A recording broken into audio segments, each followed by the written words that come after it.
I think everything is set and ready to go. Hello, you guys. Hope you guys are doing great today. Today is our usual Grand Service Mode lobby.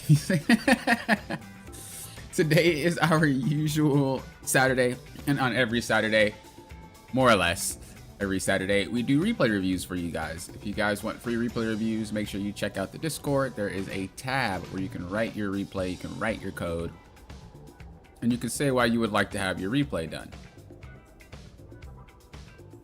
And then we will go over it. I asked the members... Oh, you can't hear me? Wait. Am I being spammed? Am I being scammed?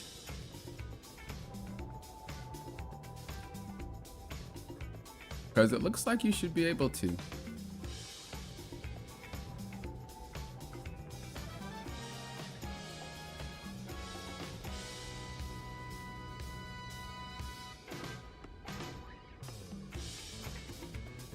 Can you guys hear me or no?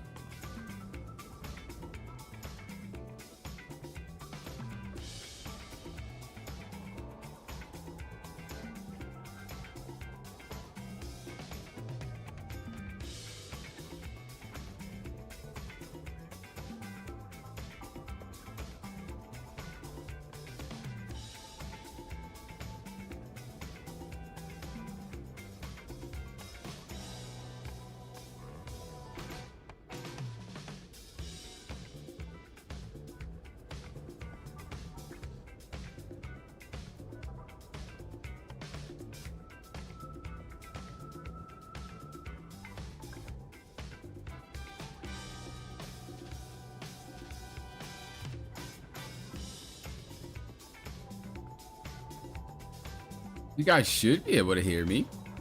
Let me see.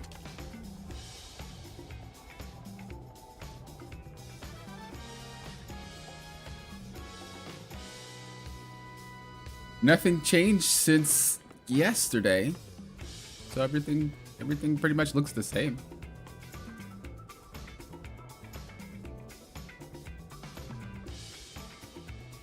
Oh, you can hear me.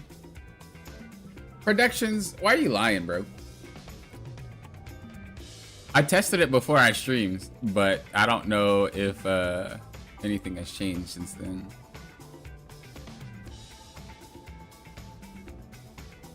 Production's trying to scam me, bro. Murray, what's up? Kato, what's up? For the members, what we're gonna do with you guys is we're gonna make your videos, or you're gonna make your reviews videos. In that regard, that way we can get through a lot more people who aren't members. Although I encourage you to become a member because it helps support the channel and stuff like this, where we do reviews and things for free for everybody else. So if that is something that interests you and you want to help be a part of that, consider clicking that join button down below. But I'm gonna make members have videos, so then that way it's a little bit more to the point, but it's also so that they can get kind of their content and you guys can get yours. And it's not going to be like members overlap over the people that aren't members, and then people can't get the reviews because the members are, you know, that type of stuff. So that's what we're going to do with the members. However, we will be doing one member today because we did promise that we will do the review as soon as we start today, and that's what we're going to be doing. Because I keep my promises.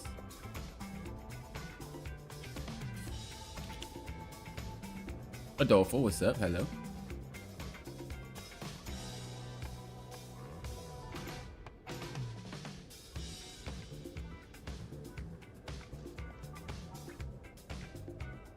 All right. Let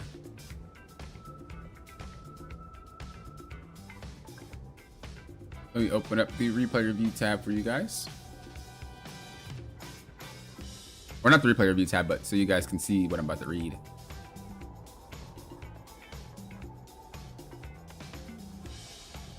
All right, so the person we're gonna start with today is going to be 7. All right, they said reason for the review. Celestial last season on support which was my ultimate goal. Now I want to challenge myself with something new and try to get to at least GM playing some Vanguard only. I play Strange, Magneto, and Hulk a little. This is a Doctor Strange game where I feel I played pretty well, but we ultimately lost. I'm looking to spot mistakes as a tank that may have cost the game. All right, we'll take a peek at it. Let's take a little peek. A little peek, bros. I was playing some games off stream. Bro, these three games drove me insane. Bro, I can't stand it. I thought PC players were supposed to be gods and goddesses among men. Bro, those lobbies had me crashing out. I was like, what are y'all doing? Okay.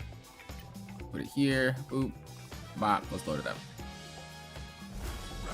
I was actually crashing out. It's like, bro, do something. Be useful somewhere, dog. Maybe I have to get higher to not crash out.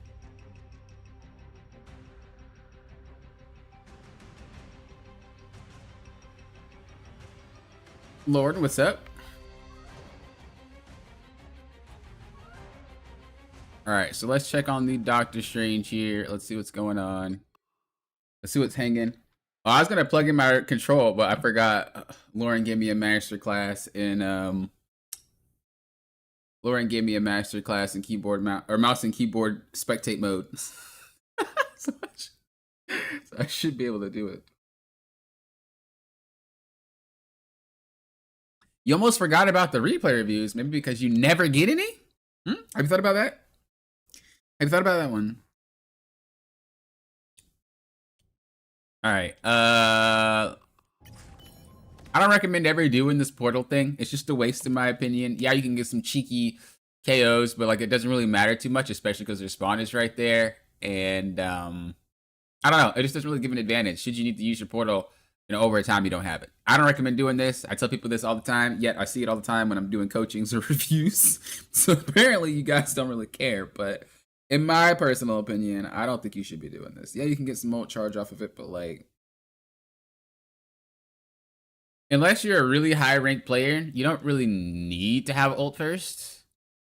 Like basically what I'm saying is like you're trying to set yourself up for something that you're not even gonna do later in the first place. You know what I mean? It's just a waste. So unless you have a specific goal in mind for doing this, I wouldn't do it. A shortcut through space. Especially when you're that far back, because you're late now. You basically staggered yourself.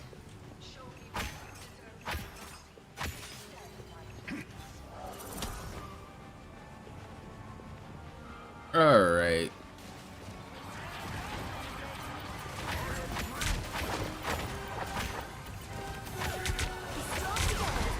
So we're playing with the Groot. We also hear someone up top. I don't know who it is. Oh, it's Magic. I knew it was Magic. I can. Oh wait, yeah, I knew it was Magic. I know those freaking steps. All right, first things first. When you're playing tank, you never want to just hover in the middle like this. Like you want to try to be on the side somewhere. So if we take a look, if I can hit the correct key, if we take a look, like standing in the middle of nowhere just doesn't make any sense ever. It doesn't even matter what character you are. It just doesn't make any sense, period. You want to make sure that you are standing to the side a lot of the times. The way that this was curved, it's kind of weird, so it's a little bit difficult to do. But from here, you just shoot, you use this wall, right? And then as they push, you back up and you kind of cover behind this wall. As you start getting pushed again, then you can come in here and use this as cover. And then from there, you can either decide to retreat or wait till the cart to get a little bit closer, and then you can step in front of the cart and use the cart as cover. But realistically, we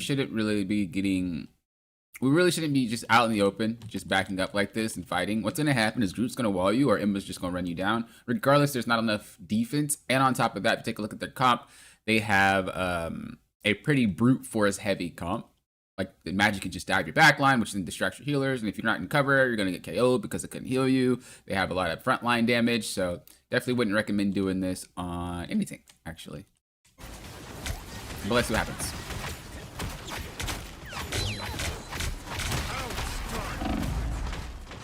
Yeah, exactly what I said, right? You almost got KO'd because of it. This is why you use cover.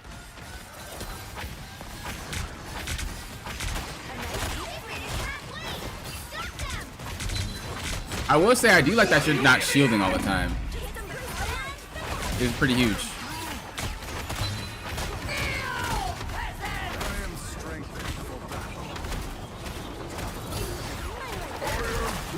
You have the wall right there to you. Just step left, and then you're chilling. Or step right. I mean, I wouldn't stand here. I would just stand here, and you're chilling. And then you probably wouldn't even gotten hit by that Groot ult, and then you would have just shielded your team from there. Just little stuff like that really... Little stuff like that really carries low ranks. Like, tanks in low ranks are like gods. It's really easy to win games in lower ranks as tank, just because you have so much agency. Depending on which ones you play. Like, if you play shield tanks. If you play something like Cap, or maybe Hulk, I don't know about Thor, but the thing is, being able to just kind of sit and anchor and then push when you want to is something that a lot of low ranks can't really deal with. They don't know how to get you away. They don't know how to get past you. So if you play a really, really good defense, it's hard for them to move past you because their target priority is not that great. Their ability usage isn't that great, and you can just get around a lot of the nonsense until maybe about like Grandmaster or something like that. Maybe Celestial, but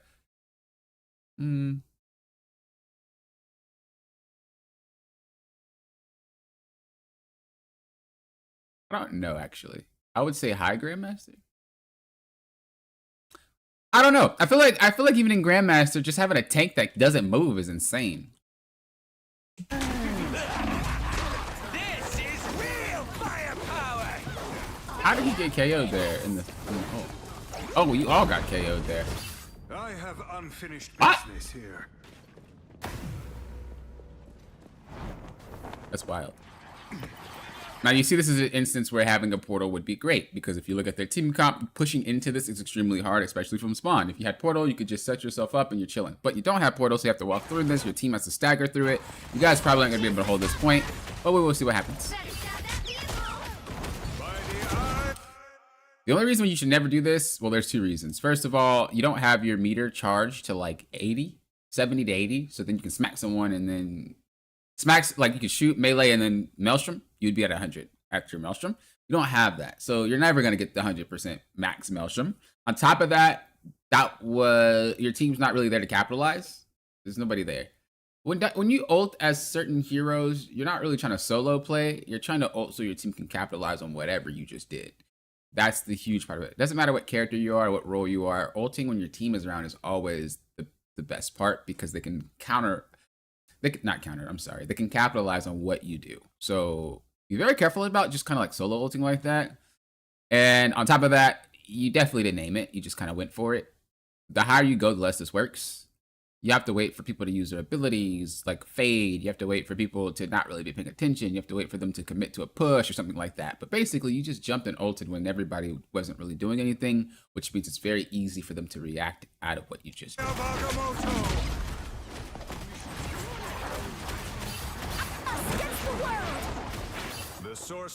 As I said, if we had portal, you'd be fine, but you wasted it, which means your team had to push through some insanely hard characters to get to point. Better stop that vehicle. Focus on the battle. More powerful yet.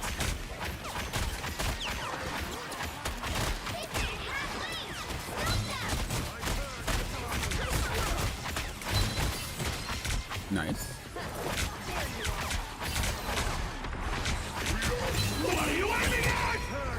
Fat Groot. Oh, wait a second. Guys, gaming. That's what we like to see. You gotta be careful of holding this close. You have to realize the way you get back to your team is like 3 years away. So if you get in trouble, your only option is to go left or go up. And honestly, it's not that bad, but you could just get KO'd before you make it back. So you just have to be careful when you're positioning a little bit too far like this. I might do it with Cap or Hulk or Thor. The Rogue kind of maybe, but these characters can just get away. Strange only really has one thing, and that's to fly up and just kind of like jetpack himself backwards. But sometimes that's not enough. Again, tanking in certain locations isn't just about where you want to hold up, but it's also about where is a good spot for your team to be as well, and where's your retreat path. You don't really have one here.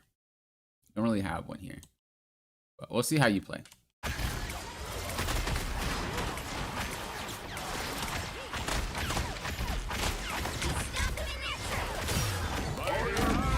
Again, that one was kind of sketch. You're doing the same thing again. You gotta wait. It only worked because, you know, the lobby that you're in, but it was really obvious that you know, it was easy for them to avoid it. It wasn't that sus.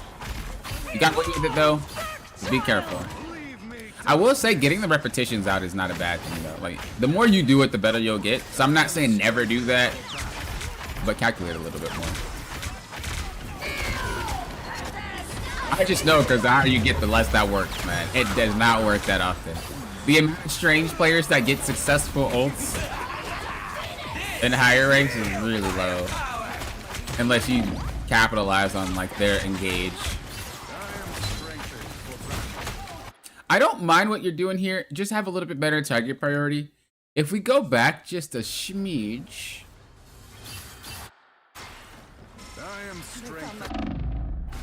You could have KO'd someone already before walking up. I'm pretty sure. Like right here. You could have KO'd her. But you didn't. You can see, well, my team was going to get it. I wouldn't recommend that. I would just literally KO whatever you see. There's a lot of times where I do that and they get away and it's just like, I should have committed. Just do it. You could have pounced on her, wow, and then pushed up here. They found my weak spot. Right? Did she survive? Yeah, she survived. Oh. We're still getting better at these camera controls. She survived, basically. And on top of that, you could have went to her next. Even though he is low, that's a higher priority target, because if you go on Emma and then you go on her, she bubbles herself, then you look at him and go for him, he doesn't have any healing resource. All this is kind of what you're looking for when you play.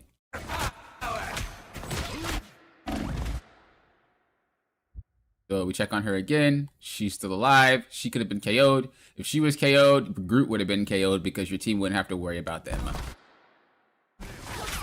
Now everybody survived this. Hopefully you get the KO here though. Nope, he's still alive. This fight is a lot longer than it has to be because it's the one choice that you made to not go after that Emma when she was really low.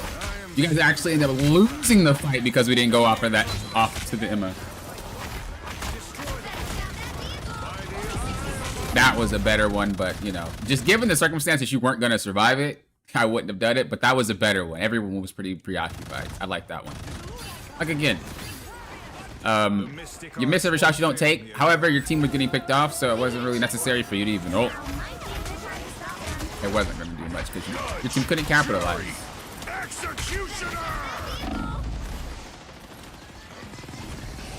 Holding this spot is painful. Bro, I hate holding this spot. I'm not even going to lie. Like that first little turn, bro, that thing sucks. I hate holding that spot. That first little turn is atrocious. Let me go ahead and get my pen out because you know I'm going to forget, and then I'm going to draw something and you guys won't be able to see it. You'll be like, Poppin', we can't see. Were you drawing? I was like, yeah, I was doing a masterpiece. You guys didn't see it? So I'm going to get it out for you guys real quick.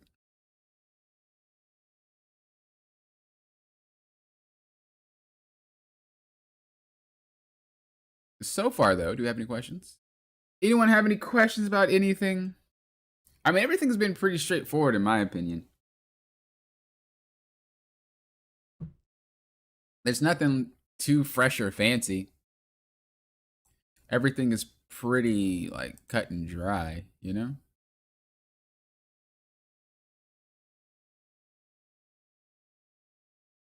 Bob's memory is improving. Love to see it. Hey, relax.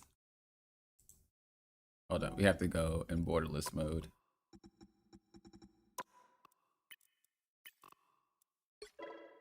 I can't see my pen if it's in full screen.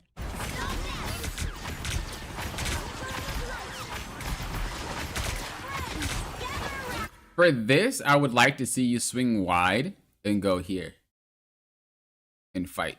Because your team can still see you without getting shot, and basically you're just diverting their attention, relieving some of the stress of all the shots firing down the same location, and you're not in any danger ever.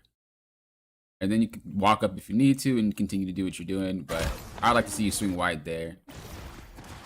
Fat ult by Groot. That Groot's ult has been godlike lately. This is real firepower. Right here, skip this guy, go to her. You can even flatter if you want to. This is a free KO, or at most, I mean, at minimum, you just move her away, which then allows for him to get KO'd so she doesn't bubble or anything like that. And, you know, you win the fight off of that. You could just say, well, we're all on Groot, why not do that?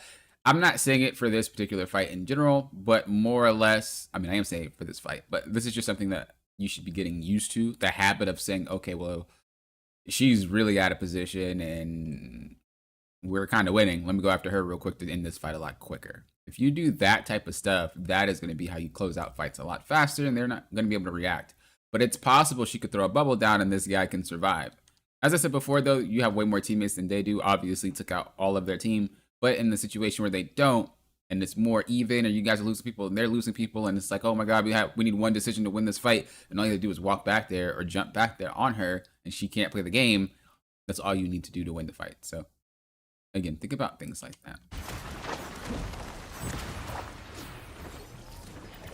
Only 60 seconds left.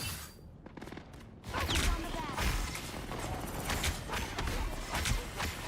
Yeah, I was gonna say I don't really mind that spot, but with the same situation as last time, you're kind of really far away from your team, and if you have to back up or something and they rush you, you don't really have a way to get out.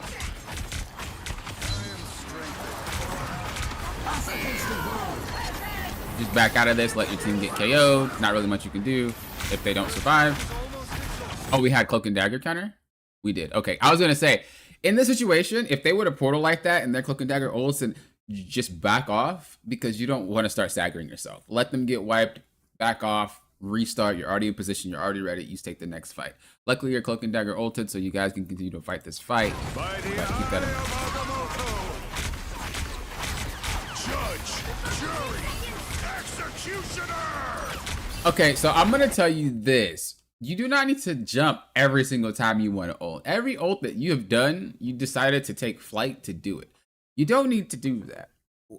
Think about his ult as like a counter attack more often than an engage. Yes, you can get those spicy jumps and boom, bam, shamalam, but it's so much easier to land his ults when they don't really expect it. If you take flight, 9 times out of 10, every person is going to know that you're about to ult. 9 times out of 10. If you mix it up, take flight, drop down, do nothing, then ult, you know, they're going to be like, what the... You know, play with it. Have a good time. Don't just do the same thing over and over and over and over and over again.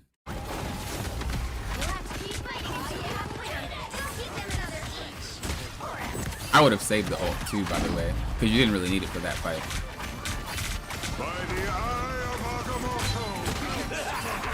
Agamotto. You see how his was successful and all he did was walk? You don't need to do the jump thing all the time. You just wait for the moment. It'll hit. You don't need to try to do something fancy. This is real firepower.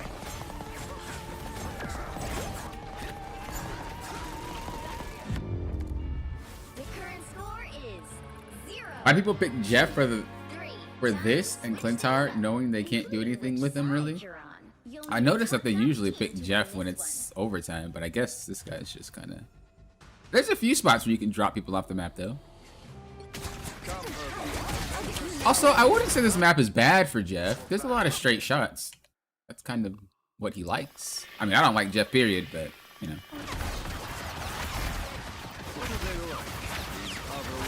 Okay, I like this. We're swinging wide. We talked about this in the last round. This is good. If you really want to be spicy, go up top. Our enemies are near. Go up top. Like, I would have just taken the thing up here.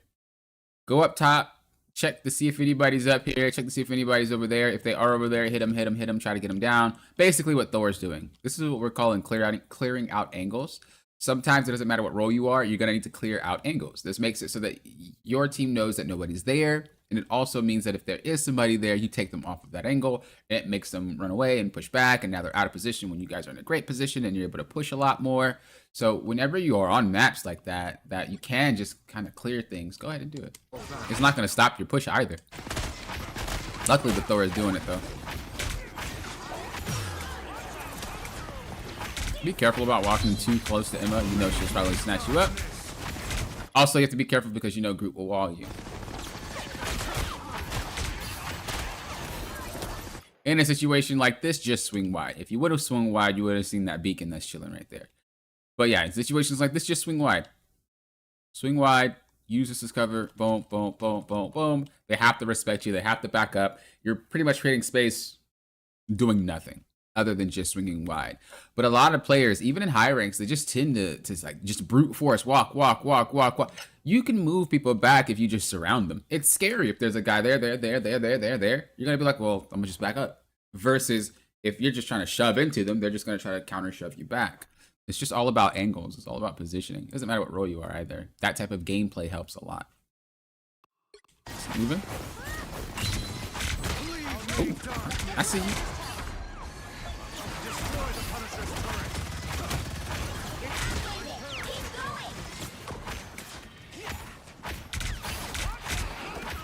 Kind of moving a little bit too far. You gotta think about what the cart is right now.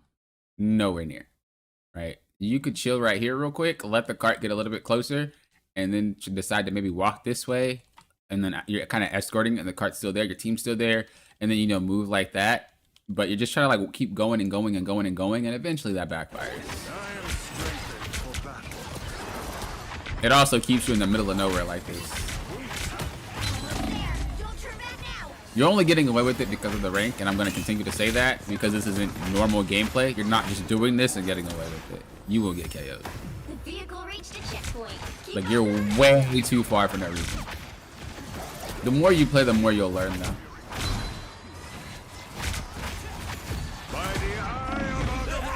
Similar thing, you're just way too far. There's no reason for this. Say you do get the KO. The cart ends up in the same spot it would end up whether or not you fought.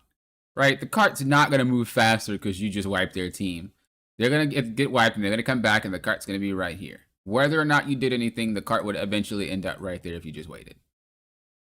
Play to the time of the objective. Don't just do things to do things because you're creating space for no reason. This is real fire. Your team won't be able to use it. You won't be able to use it. You might cause yourself to get staggered. Your entire team wasting everything to try to do a fight that wasn't really even necessary to take in the first place. Just a lot of crazy stuff happening. Enemy in front of us.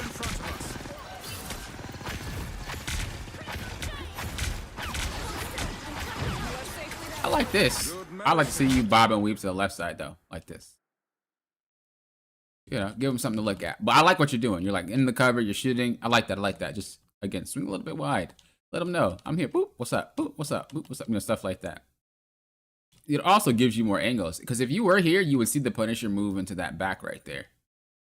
Given where you were, I mean, I guess you could still see him, but I don't think you did.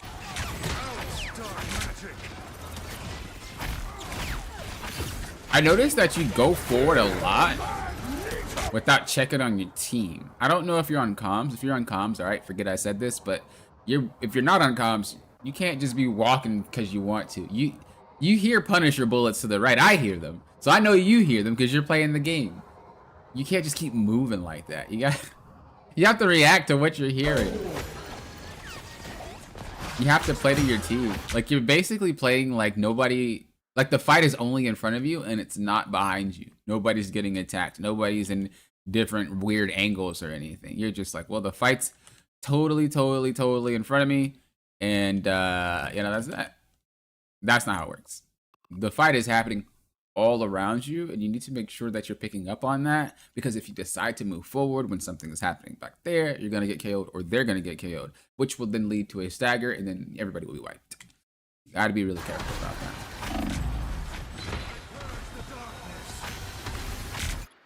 Yeah, I mean, the Deadpool's probably going to get KO'd. Oh, not the Deadpool, I'm sorry. I mean, he should be getting KO'd.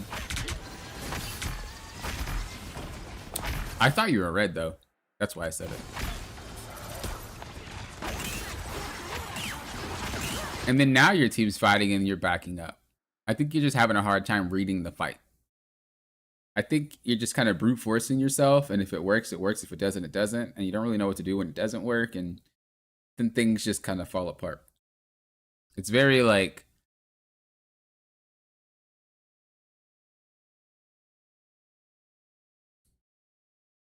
I don't know though. Combative? Is that the word I'm looking for? I don't think that's the word I'm looking for. Barbaric? I feel like that's overshooting what I'm looking at. But basically, there's not really much thought process in what you're doing. Even if you might think that there is, your gameplay shows what you're doing. And it's just, I walk forward if I can. If I can't, I'm just kind of around throwing stuff. If I can, I go, I guess. And then there's not really a good time. You're not choosing when to do things. You're just doing them because you feel like that's right. And that's not really how it works. Again, you have to play the fight itself properly. And it goes to show, and it doesn't, and it makes sense because a lot of strat players can't play tank for a reason. They don't know how. They don't know how it really works. I always say, like, tank players can never play DPS, but they can play strat very well. DPS players can never strat, but they can play tanks for some reason. And then strat players can never play tank, but they can play DPS if need be.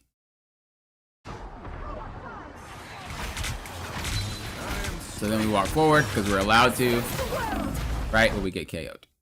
Again, there's not really a lot of thought to doing what you're doing. It's just, can I go? Yeah, let's go. I don't know what I'm going to do when I go, but I'm going to go.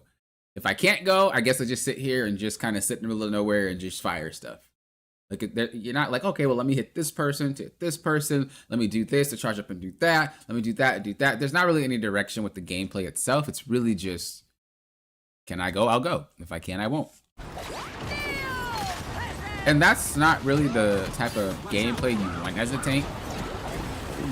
You're basically in command. You know, you want to be the one that knows why you're doing what you're doing, and then they can capitalize on it. Your team, and they can capitalize on it. But it's hard for even me to read. Your teammates definitely can't read what you're doing. It's like you have kind of the thought process there, but it's not fully complete. Bro, I hate pushing this point. The best thing to do is just go to the right. You're not going to be able to walk through that. It's a death trap. Bro, your Thor is wild. This guy. This guy. This dude, bro. This guy is a gamer. What's up, Voltage? It's too late to submit a review? It's never too late. You can submit it whenever you want. As long as it's in the season itself, you're good to go. Narada Coleman, hello. Same answer to that. It's never too late. Whether or not I watch it on the day is a different story, but it's never too late to submit.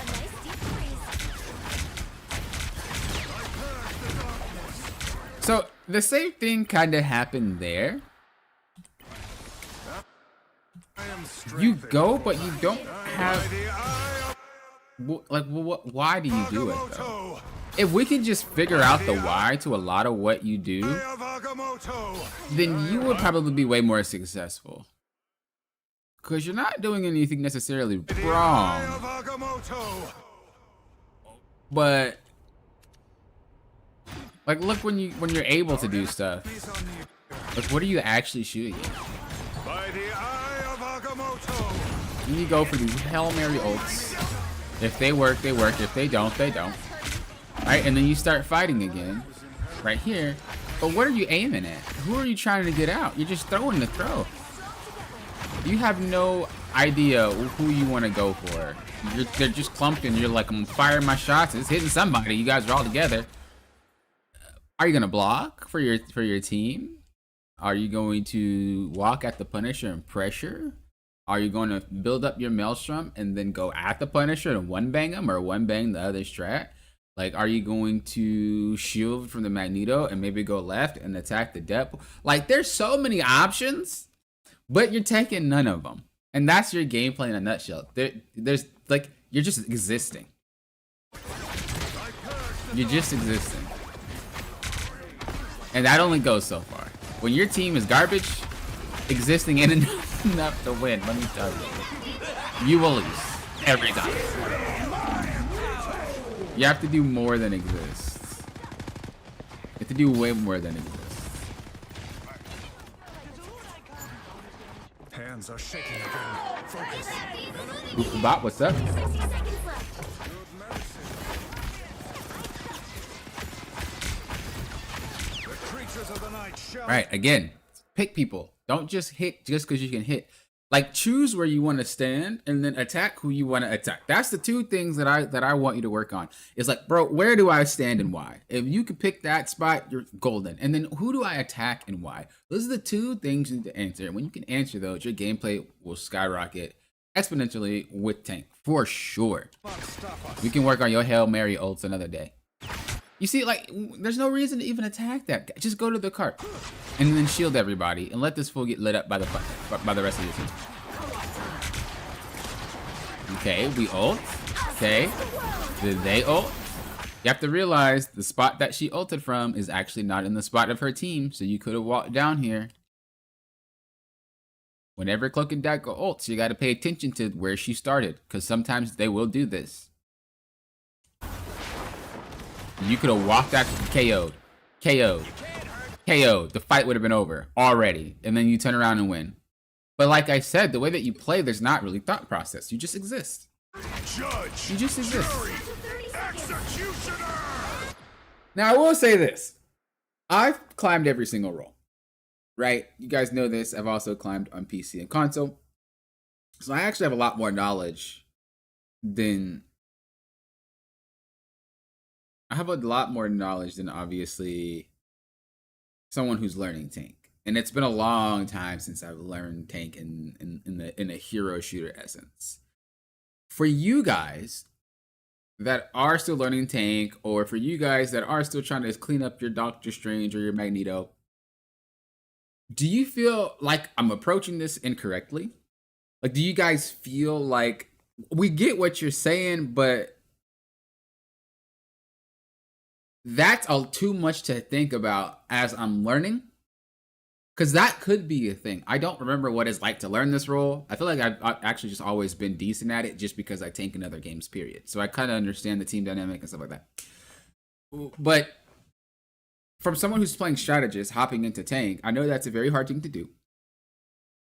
But I don't know if I'm compounding too much. I just feel like...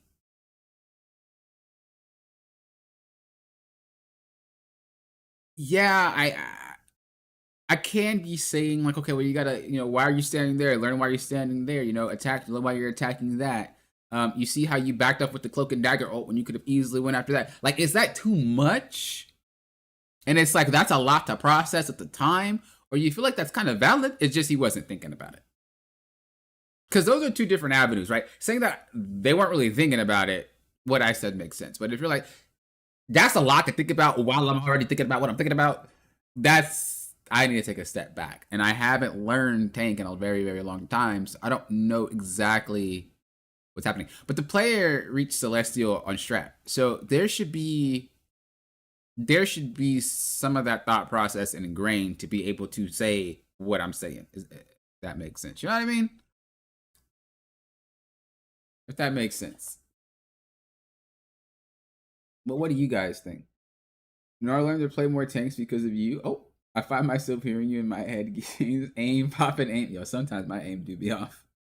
I don't know. I never really felt like swapping from support to tank was hard. Okay.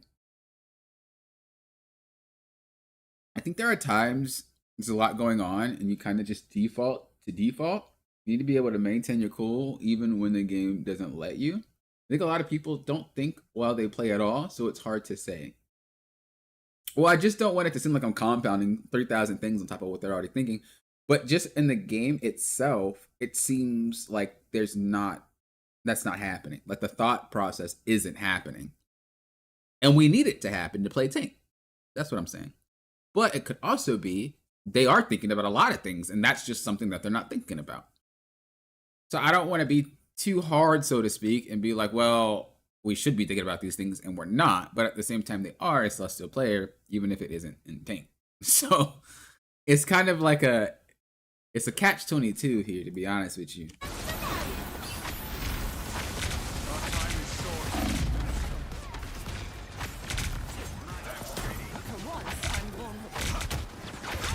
It depends on where you are. If you're trying to land mechanics as well, these things may not stay on your mind.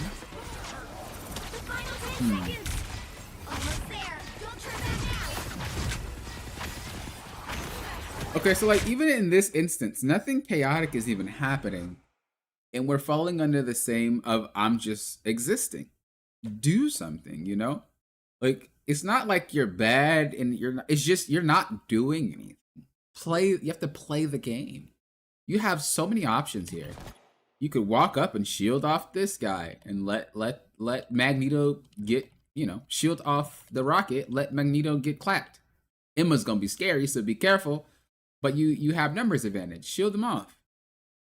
And should Rocket do something, walk at him and you know, one shot him. Especially if she already used her form. Like these are just things we should be thinking about that we're not doing, and then we're just existing. This guy is still just chilling for free. Charge your Maelstrom, jump on this guy with your flight, and one bang him. You should never be existing like that for free. He's still existing for free. Bro is still existing for free. He's still existing for free. He's still existing for free. And then, like, you're not really going anywhere. And then you just leave.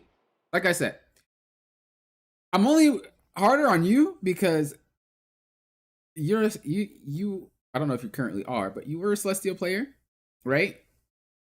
You've also had conversations in Discord already, and I believe we did have a coaching session. So there's more critique here going with you than most people. You gotta do something. You're just existing. This is one of those games where like you'll win because your team just does the work. But if your team is absolute garbage, you will lose. Like absolute garbage, you will lose. 1000%, because you're not impacting the game at all. You're just a piece of the puzzle, you know? But like you're really not doing anything. 1, 2, 3.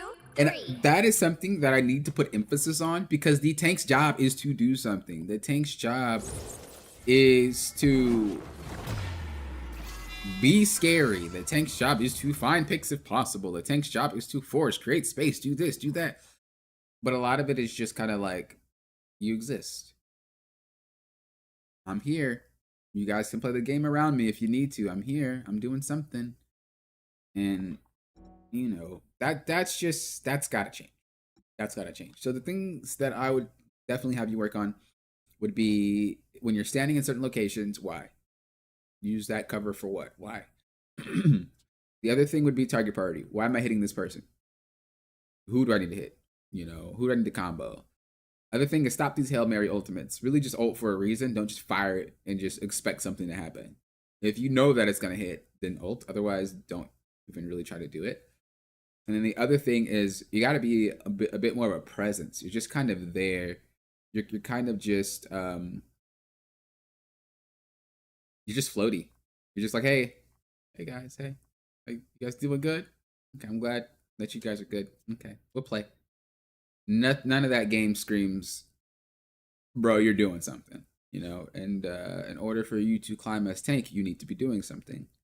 The role that can climb being passive is strategist. Strategist is the role where you can be very passive and not really do much and still get wins. Why? Because you don't need to. As long as you enable your team, you can win. Now, obviously, if you want to hit like Eternity or top 500, that's not going to be enough because you do need to do something at that point. But a lot of strat players can get really far in ranks just by existing. But DPS doesn't really work like that, and neither does tank. Both roles need to play the game. Strats do eventually, but it's far less than they do. If my Rocket knows how to pocket me, if my Sue knows how to pocket or run away, if my Cloak and Dagger knows where to bubble, they know when to ult properly, that's all they really gotta do. They don't gotta do much else, right? And that is something that doesn't really transition to the other roles when strat players want to play DPS or when they want to play tank. They have to do a lot more, and that transition's kind of rough for them because they're not used to it. But once you start learning how to do it, this actually will help your strat gameplay too, because you'll start being more proactive, you'll start being more crazy, you'll start being more selective on who you're targeting and why and where you're taking cover and you're angling, and you do a lot more. You do a lot more. I was actually playing a game of Overwatch today, only one. And I was playing Wu Yang, and I realized my teammates are bun sauce. And I was like, you know what? I'm going to probably do what I do in Rivals and see what happens. I started carrying the game, and I was like, oh, I guess this game isn't really that much different from Rivals. Basically, what I did was I started taking off angles with him. I started taking fights that I can win. I started being more aggressive. I started actually playing the game. And that's when I started to win more. It was just I wasn't sure how the pace of Overwatch worked because it's a new area for me. So I wasn't sure how it, I just decided to try something. Now I don't know if this will last until high ranks, but it definitely started. I started clapping cheeks once I started to just be like, you know what, y'all suck, bro. Like I'm gonna treat this like I'm climbing in Rivals. And yeah, it worked out a lot. So being more proactive, really thinking about what you're doing and why, having your target selection, target priority is what you're looking for. You do that, you'll be gaming. You'll be gaming for sure. Only tank I'm scared of is Jeff. Hello? What you talking about? Nash, hello. You ranked into plat again? Respect, respect. Round of applause. Congrats. You're shooting for diamond, right?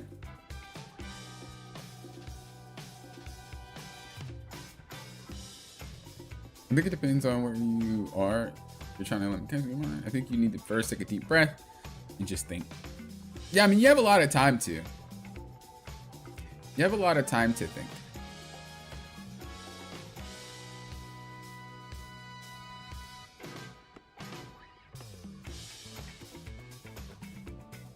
All right.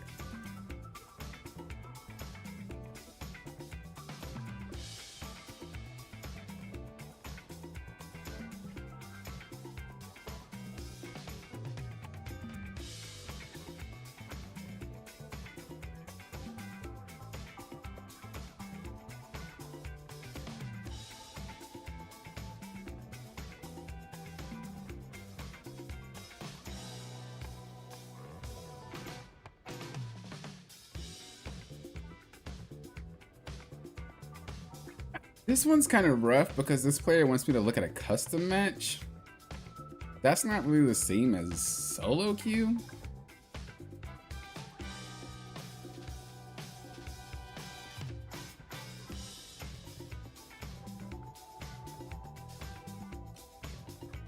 Oh. I don't know if I should look.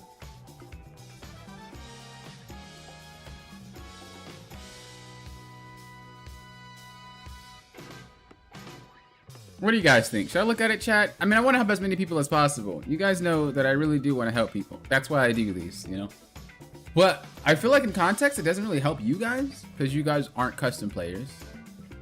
I did Lauren's because I wanted her to have the most success in MRC, but this doesn't look like an MRC match. It looks like a match where people just...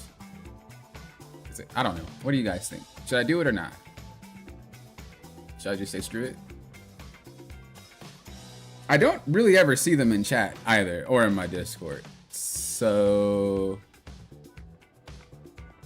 I don't know if I should do it.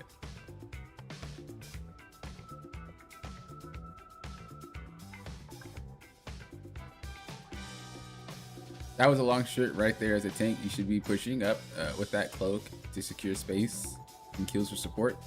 Free up space. It's very simple. Sometimes you can just bait. I mean, yeah, it's not hard, but the thing is, like, he has the motions of doing it, but doesn't have the understanding of why, it seems like. This is third time tanking up this season. I've been enjoying it so much. I made you rank just to rank up again. Why don't you just rank in general? What's going on, man? Welcome to hell. Murray, relax. My team is buns. It's never my fault, and I never take accountability. I'm the best player in the game. What's up, Chief? How you doing? Got diamond last season, so I should make it back there this season. That's what's up. How long you doing these for? Probably about another hour and a half. If I could stop popping climbing, that is. I might have to upgrade my computer. I didn't realize how out of date it was because I haven't really been using it. So I'm getting a new motherboard and a new core. I can play on PC, no problem. But my frames are below, like it dips below 50 sometimes. But it's usually staggering between 40 and 60. And I was like, I guess I haven't played PC games in a very long time. I mean, other than the ones that are old, so they don't require really upgraded materials. But I've had the same motherboard and core for about 10 years, 8 years or something like that. So I have to upgrade it. I could probably still climb, but I realize if I get to high ranks, I'm not going to be able to. I can't even play 30 FPS games on console. I dang sure can't do it on PC. So we're gonna get that fixed. We're gonna get that fixed. It's gonna be so great.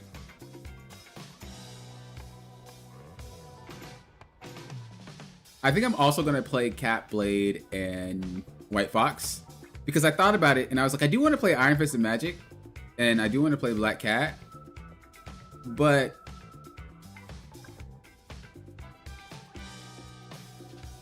I want to know how PC stacks up against how I play now versus when I climbed, I don't know how many seasons ago, like literally, and I was trolling. So I want to see, can they really handle my Cat? Can they handle my Blade? Can they handle my White Fox? Is there really a difference between the three? And I really want to see. I really want to see. So I think I might actually just play those three characters just to see if there's much of a difference. So far, the only things that I noticed on PC that drive me insane is the amount of Smurfs that there are. People counter swap way too much, and they use comms way too much in low ranks. It's like, bruh, stop talking to each other. Can't do nothing at all. They don't play better, but they talk more. And you can see that they talk more, but they don't actually play together better, if that makes sense. Like whenever you do something, they all react to it, but not in a sense of like, we'll have this game plan and we'll do this. It's just like, they all react to it, and that's not normal behavior. So if someone's saying something, that's what I've noticed a lot. It's like, I think lower ranks on PC are they want to be good, but they don't know how to be good. Well, on console, it's just kind of like, I'm just going with the flow, bro. I don't really care. I don't care till, I don't know, Diamond, then I probably care. Whereas PC players, like, I think they do too much. I think if you're a PC player, you gotta relax. I think you guys are overthinking everything. I think you guys are playing too hard. And that's leading to a lot of miscommunications, and it's leading to a lot of disappointment when your teams are performing well. Like, you expect way more, but you're in a rank that doesn't have that yet. Whereas console players don't expect nothing from their teammates, that I've noticed. When I climb on console, it's just kind of like, they're all just there to have fun. PC players are a little bit too serious in lower ranks. Gotta wait for it. You'll be good a little bit further, but chill out. Not that serious yet.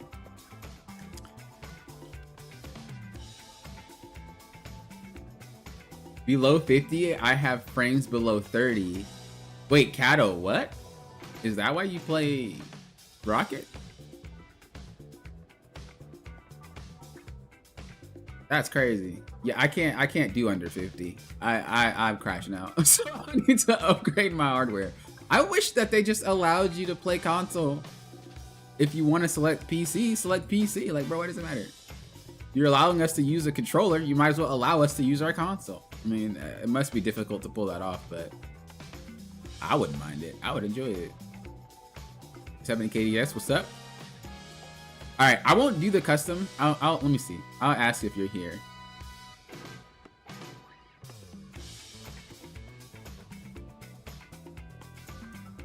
Janite DV, are you here? Janite DV. If you're here, I'll do your game, but because it's a custom match and it's not really like an MRC match, it just seems like it's like a custom match with like maybe friends or a group or something. I don't know. Whatever. We'll do it, and we'll just leave things in context of. We'll leave it in context of solo. All right. I'll just like treat it as a context. Did that just say 000? Oh, that's because of that. I was like, what are you giving me a replay of, bro? So they said this is a custom game where the average player besides me is probably average GM1. I think there are a lot of big concepts that I'm missing, and after looking at it again, I see that I'm not ult tracking and not trying to anticipate problems before they happen. Even then, I still don't know how I'd solve the problem in this game. Ult tracking isn't really something you gotta do. It's just something you think about. So when you guys see me track cooldowns or track ults and I'm like, they don't have this, they don't have that, they don't have that. They are about to do this, they are about to do that. And then you'll see it. And it's like, how did you know? It's not necessarily like I'm counting seconds. What I'm doing is counting situations, I guess. I'm passively counting situations. If I know for a fact that we've been fighting for like a minute, you're probably almost at ult, depending on which character you are. If I know that a fight just finished and you didn't use your ult, you either didn't have it and you have it, you're getting ready to have it next fight, or you had it and you got KO'd with it. So based off your hero, if it's something that takes a long time to charge, in the second fight, you might not have it yet. But if you're a hero that takes a very short duration to charge, you will have it at the start of the fight. That actually seems a lot more complex now that I hear myself saying it. But basically, it's just a feeling. I can feel cooldowns. So this is when I say, when I swap characters and I'm like, I thought my cooldown was up, blah, blah, blah. I don't actually count seconds. I feel the seconds. I know how long a cooldown should be down. If it's 10 seconds, if it's 12 seconds, if it's 20 seconds, I just know. So when I swap characters consistently, it messes with me because I go based off of that feeling rather than the actual seconds that I see in the corner or stuff like that. You also have to know what type of fighting they're doing. So if there's a Wolverine and he only grabs someone one time during the fight, his ult most likely might not be charged yet. But if this guy, if we're playing against the Brawl and this guy's just grabbing left and right and just slicing everybody, he has ult really soon. So again, it's not just based off of the fight itself, but it's based off who they're playing. It's based off what type of fighting they're doing and all of that. And that just all happens subconsciously. I don't really think about it. I just know when it's going to happen. And then it just happens. It's really just based off repetition in that one. How far can you rank up using random heroes selected by a random selector? That would be wild. I thought about doing something like ranking up an account based off comp. So what I was going to do is I was going to select heroes based off actually comp. Because I don't teach you guys that way. I don't say pick this hero because we need this hero. I don't ever do that. I play what I want. And I say I'll play to what I need to play to. But I did think of an idea and I was like, well, what if I climb an account and just play heroes based off what I actually think I need for the team? Like, okay, our team has this, our team has that, our team has that. Their team's running this. Maybe I should run this character, and then I run that character. I thought about doing something like that because I thought it'd be pretty fun, but I don't know because I don't know how long I can last playing stuff I don't like to play.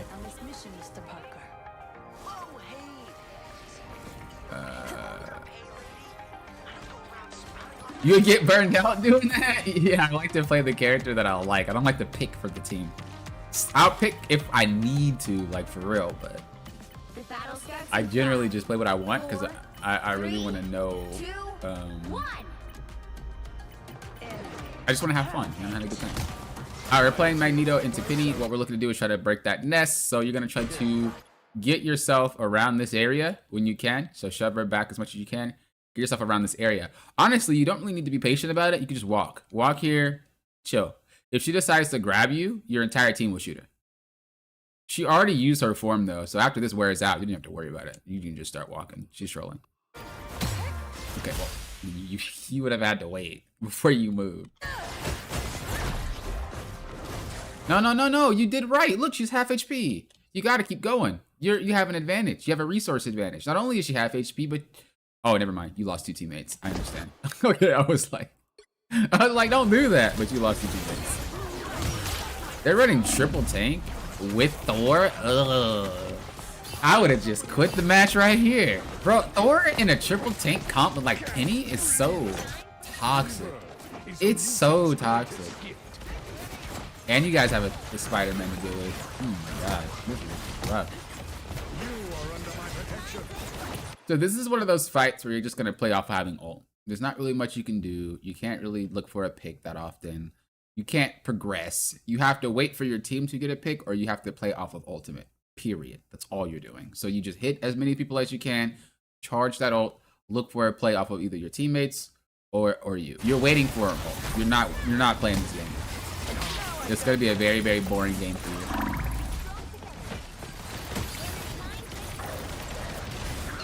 There's your pick. Now you can play the game. The thing is, you don't want to keep walking because the objective is still getting held up by these people.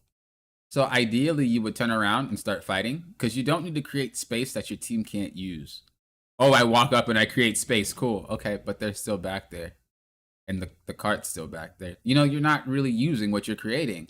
So go ahead and finish that and then push. Also, this person is out of position. You can just take her out real quick. It seems we have company. There you go. Okay, in this instance, we know Spider-Man left. We can hear him and we can't really see him, but I mean, we could hear him. That he's in front of you. The only person behind you right now should be Thor. He didn't get taken out yet. So let's turn our camera. Who's behind us? It's Thor. We know that that's 1 player in 5. Well, 4, because Venom's up there. You don't need to help with that. Now you can create space. Now you can move forward because Thor should be KO'd. If he doesn't get KO'd, you should surrender this game because there ain't no way this character should be able to 1v4 your entire team. You don't need to turn around. Keep commanding space. Keep going forward. Beautiful. Beautiful, beautiful, beautiful. Textbooks, textbook. Okay, you don't need to go this far because there's not really much to gain. I mean, you could keep chasing if you really, really want to, but like, you got to be careful you don't get picked off. It's hard to get anything from here because the way that the fight unfolded, you're not really good at chasing. You're just overextending, and that could lead to you getting staggered.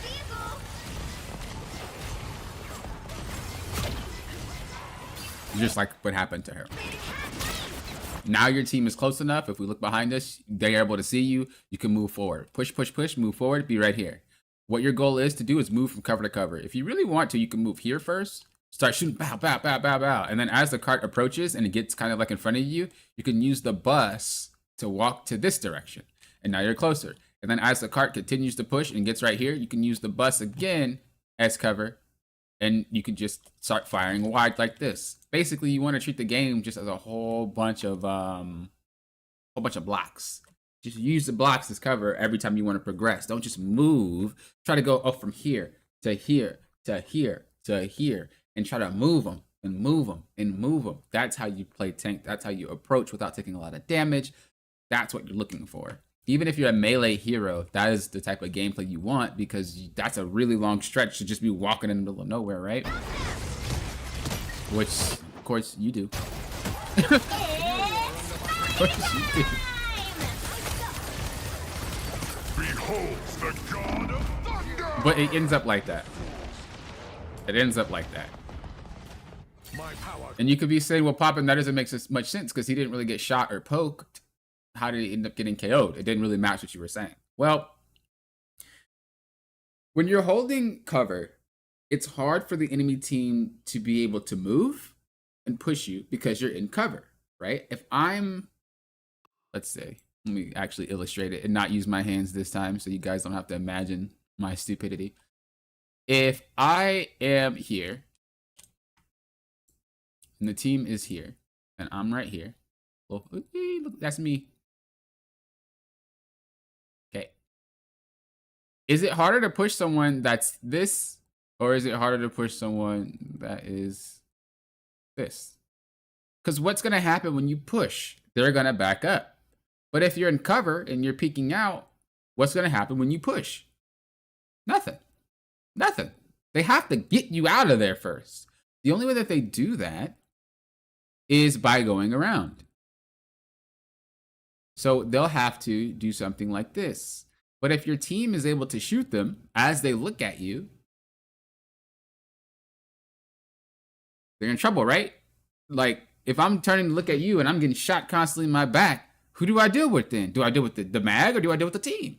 This is why you also wait for the cart to get a little bit closer because your team can use that cart as cover. But if you're moving so far ahead, there's nothing for them to use cover. They're going to walk right past you and run your team down. Same concept as if you were standing in the middle. So it's very important for you guys to use cover more often because it's not just to block bullets, it's to secure your position. It's to anchor. This is what we call anchoring when you are not moved unless you're KO'd. You need to make sure that you are playing like that. It doesn't matter what hero you're playing. If you can find a spot to chill and relax and anchor, do it. It's very hard to move you. It is very hard to move you.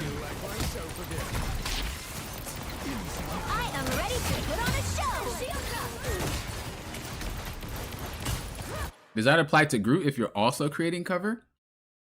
So the funny thing is with Groot, bro, I swear that fool can't use walls. He creates them, but he can't use them. I don't know why. It feels like I can never. Like I don't know if it's his model size, but whenever I try to use cover, it feels weird and it looks weird, and I don't actually think that it's successful. I think that character really isn't designed to use cover. Like, I think he's supposed to get hit and use that brown wall as a way to keep yourself sustained, and then also your green walls as a way to block. It is very weird to play cover with Groot. It's very weird. I will say that. It is extremely weird. You can do it, but it isn't as fluid as all the other characters that you do it with. And I don't really understand why, other than his model size is ginormous. It's really weird. But I would use my walls as cover more. I remember my Groot arc, if you guys remember it. I played a lot of Groot because that skin came out, and I learned more how to use his walls and stuff like that. And yeah, I would use my walls more as cover. A lot of players use Groot walls as KO potential. You're using them to just block things. You're creating space with your walls. You're not actually using them for KOs.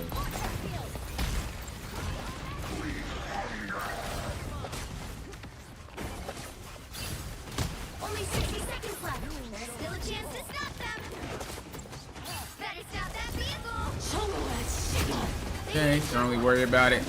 He's gonna get burned regardless. Don't mess with the amazing Spider-Man! Your attacks are futile. They're still running 3? Man.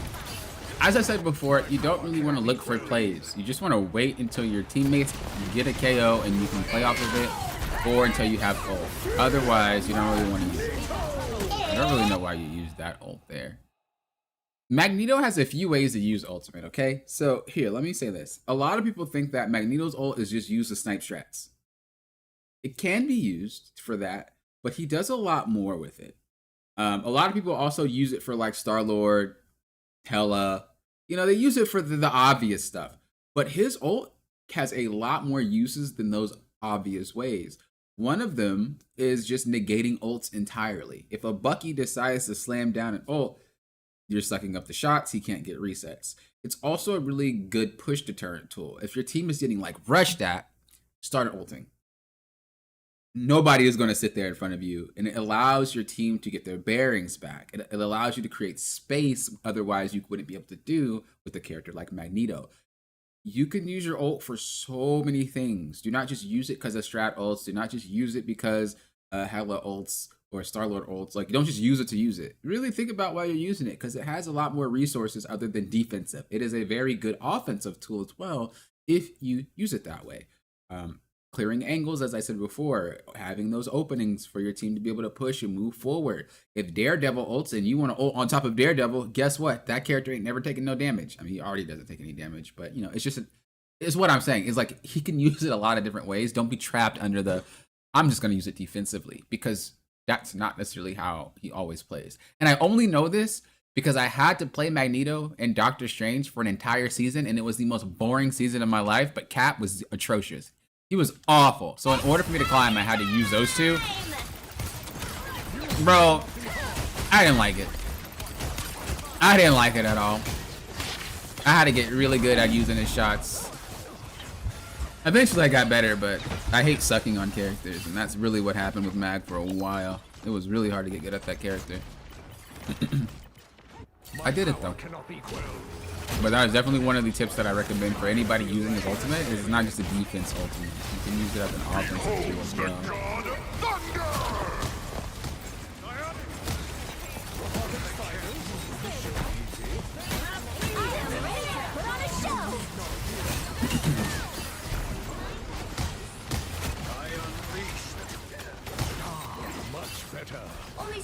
Bro, I'm not gonna lie to see why you guys think Magneto gameplay is boring. Whenever I play Mag, a lot of you guys are like, Magneto?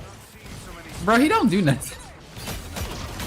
Even modern using a Magneto, it is not that interesting. There's like nothing to really say because he doesn't do anything. He just pokes people. Like, it is kind of boring. I'm not going for it. This character isn't that exciting. Let's keep fighting until we have a winner. There's still a chance to stop them. Like he's just one of those basic fundamental tanks. You know, in order to play Mag, you have to have a good basic understanding of the game. And the basics aren't really that flashy. You know, the basics are very boring. The fundamentals are very boring, and so They hit a checkpoint. that's what you get. Now might be a good time to stop them. This will be helpful. An opportunity for combat. Better stop that vehicle. Myself again. I've never cared about who you played, but you said you didn't like Magic. You said you didn't like Magic gameplay. That's okay. I'm okay with boring. I'm not feeling attacked at all. Nash. By the eye of Akako. Down to 30. Honestly, I don't know. Your gameplay isn't boring for some reason. Better stop that vehicle. Maybe because this is a custom game, so he's not doing anything. He's playing with his team, so it's a lot more slow paced. Maybe that's what it is. Stop them in their tracks. I am ready. Because yeah, I will say, whenever I'm reviewing your game, Nash, it never really feels boring. But I also don't review too many mags. And definitely don't review... Oh, there's 3 tanks. That's why it's boring. 3, 2. Bro, you can't do anything when they're playing 3 tanks. Never mind. It's not really... I mean, it is kind of a mag thing, but it makes a lot more sense that there were only 3 tanks. Or that he can't do anything because there's 3 tanks, so it is a boring game. Now they have 2 tanks, though. I do like what you did just there. You denied the off angle from Magic because she was looking to do something a little spicy. And you smacked her out of that angle. Huge, beautiful, love it. Rinse and repeat that. That's amazing. You always want to try to get people out of it. Here, you kind of see the same thing that I'm talking about, where you're not anchoring. You're just like in the middle of nowhere. And if they decide to walk at you, you have to walk back. That's Magneto's gameplay, right? But if you use a wall, they have to move the wall, and they can't move the wall. So they have to go around it. What I suggest would be playing in this little pocket right here, or playing in this little pocket right here. Now, the problem with this pocket is you might not get healed that much, so you'd have to make sure that your healers are aware that you are here, and they can just heal you from this angle. But in which case, you could also just walk back and let them take all of this, and use this long narrow corridor as something Mac loves to play into anyway. He likes those long spaces. So you can actually just let them push a little bit, let the cart get to about right here, and then you can jiggle around this wall, cart itself, and play like that. It's also a great way to go about it. When you're tanking, what you're trying to look for is how can I tank in a spot that my character really loves to tank in. If you can manage to pull that off every single match, you will be golden.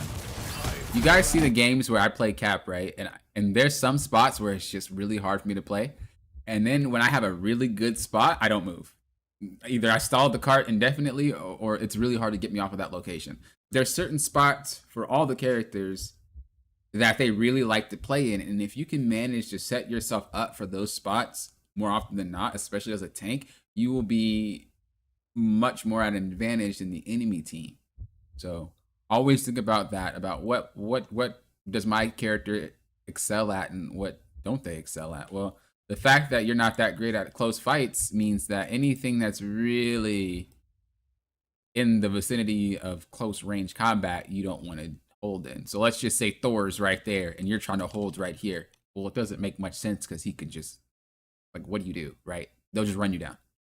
But in a situation where it's a long corridor like this, it's your playground. You can play here.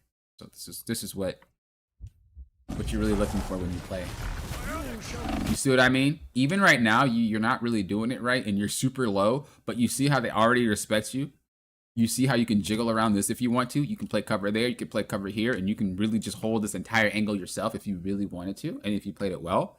That's what I mean. And you're doing this with being very, very low HP. That is the power of this character. But you have to make sure that you set yourself up for situations like this. So you have to know the layout of the map and be like, okay, well, I might not be successful there, so let me let them push up intentionally, and then I'll be successful here. A lot of players tend to hold things that they can't hold because they don't want that tiny bit of progress to be pushed, and then they get staggered, and then they lose way more than they would have if they just let it come to them for a few meters and chill right there. That's something that I encourage all tank players to understand. It is okay to let them push a little bit so you can have a better advantage later. It's definitely okay. I like the cold. But you shouldn't have backed off that far.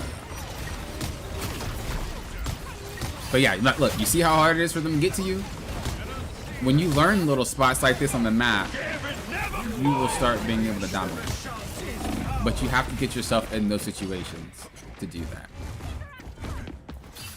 How did that fool get his ult so fast? Almost there. Don't turn Oh, back your now. strats had ult too, they just didn't use it. Oh. Vehicle reached a checkpoint. Keep up the momentum. Shields up. Disappear. Rebirth is a mutant. You got me there, I got a soft spot for your gameplay. That's a good thing. Ionic. You cannot hurt me. I only pull out mag for specific scenarios. Yeah, I don't really try to pull that character out ever.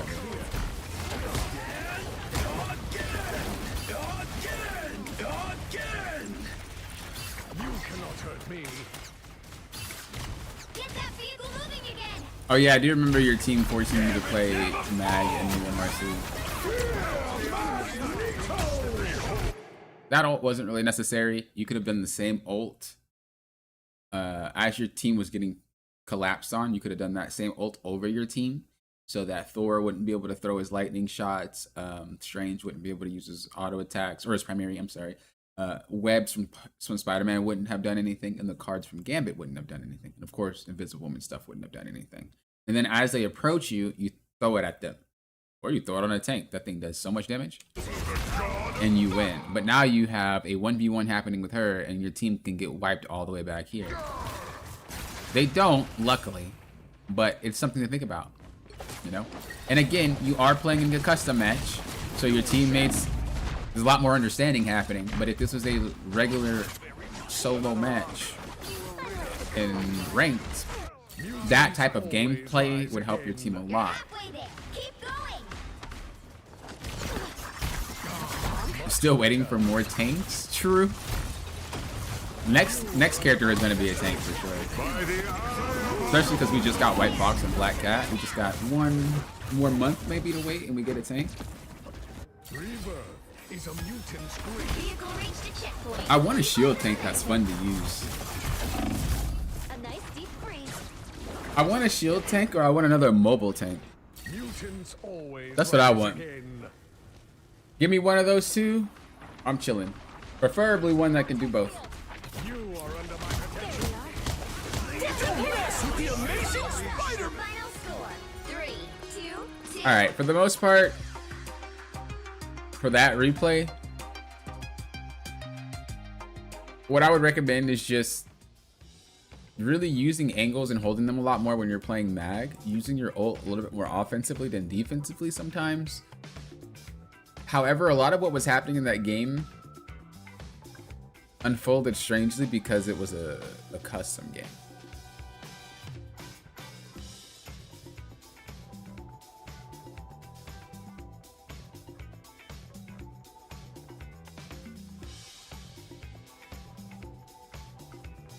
There's too many tank players in my Discord, guys. Go somewhere. Get a life. Papa, don't you play tank? Shut up! I feel like me playing tank counts as like 5 tank players. Yeah? We have an offset. Okay, so this player says, with us just having overall higher kills, it felt like there had to be some big mistake made causing us to lose. Maybe I was dying too much, costing us team fights. Any advice on what could I have been done better would be greatly appreciated. The general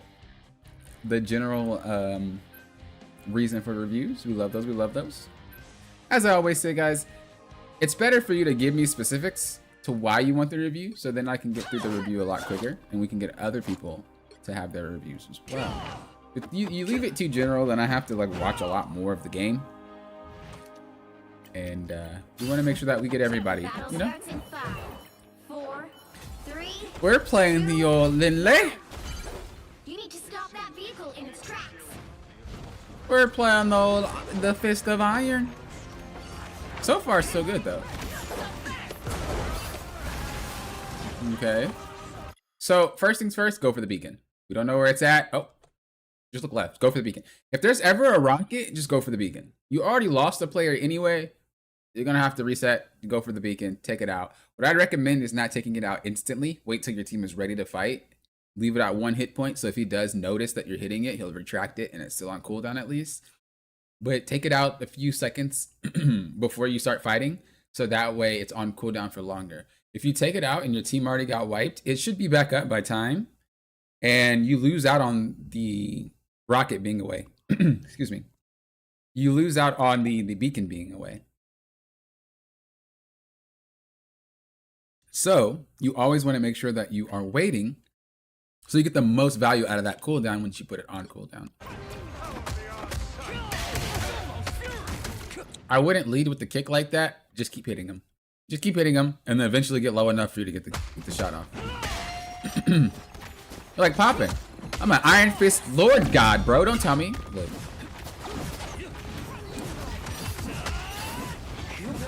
I'm an Iron Fist Lord God now too. Talk to me.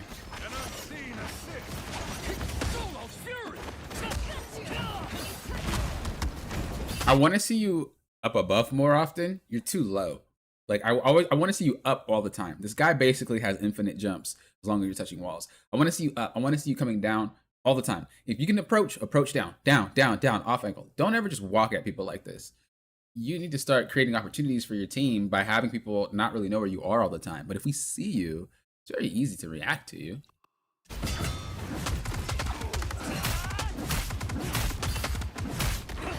I didn't see what rank this is, but this only works because this is low rank. I don't even have to guess what rank this is. I just know for a fact you're not pulling this off in like Celestial. It's not happening. You have to come from above. If you can come from above most of the time, if not almost all the time, or at least from behind them or from whatever, from anywhere other than the front of them, it will be more successful for you. But coming from the front like that isn't really going to do you justice.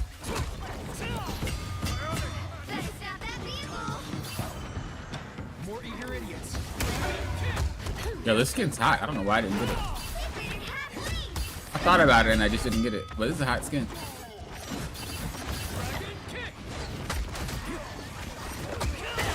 Again, go up top. I want to see you be at the top of the freaking screen. Go up, man. You're low all the time. For a character that can run on walls, you never run on walls. This is real firepower. You never run on walls. You'll fall You gotta go at the top.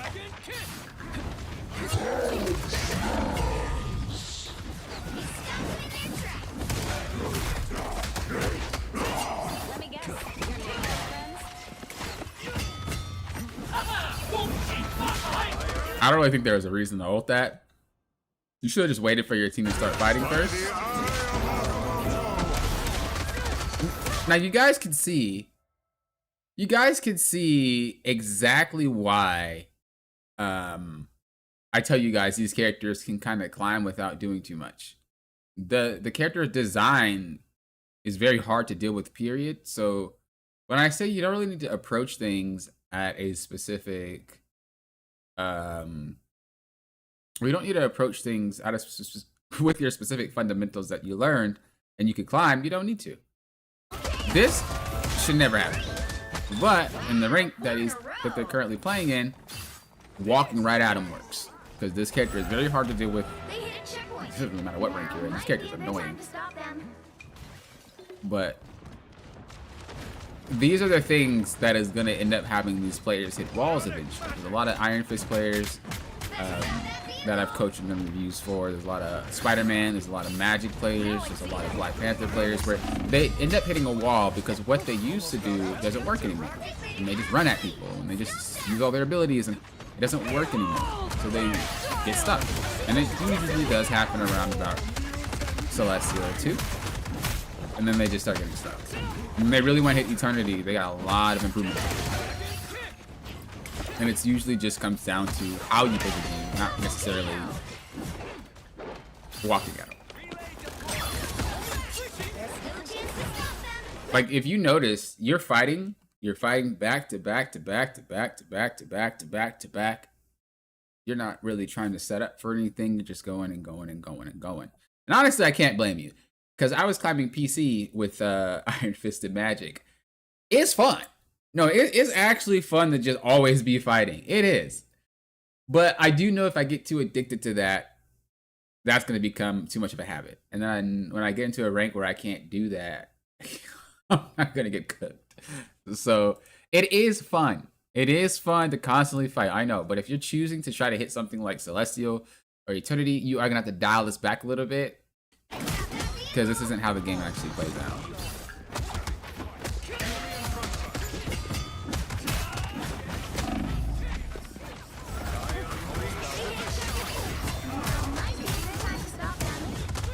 Your Stranger's on point though. I also like how you chase. The chasing is really good. Like you're when you're on someone, you're on someone. What I want you to do is get better at getting to the target. You sticking and orbiting them as you hit, and like all of that's really good. It's just the gap between getting to them needs to be improved upon. Because your execution after you reach them was great. You gotta get better. You gotta get better at what you do between those 2 points from start to finish. Okay, hold up. Let me slow it down, because I think we're just fighting everything now. Go after their supports.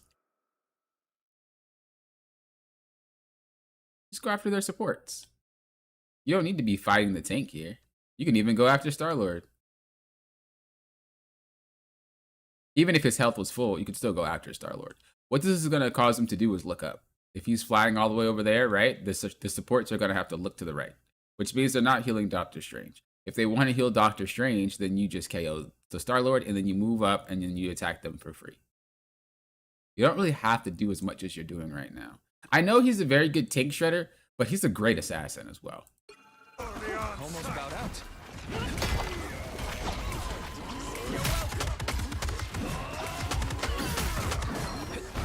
Yeah, like that's not gonna work. You're gonna get KO'd. You use your block and just punch to tanks. You're gonna get shot. You're gonna get KO'd. The rank that you're in right now is letting this be successful. This won't work. It will not work. It will not work. You should have been KO'd well before that, but you kind of see it doesn't really work that often. You will get shot. They don't really have great target priority. They're just letting you do whatever you want to do.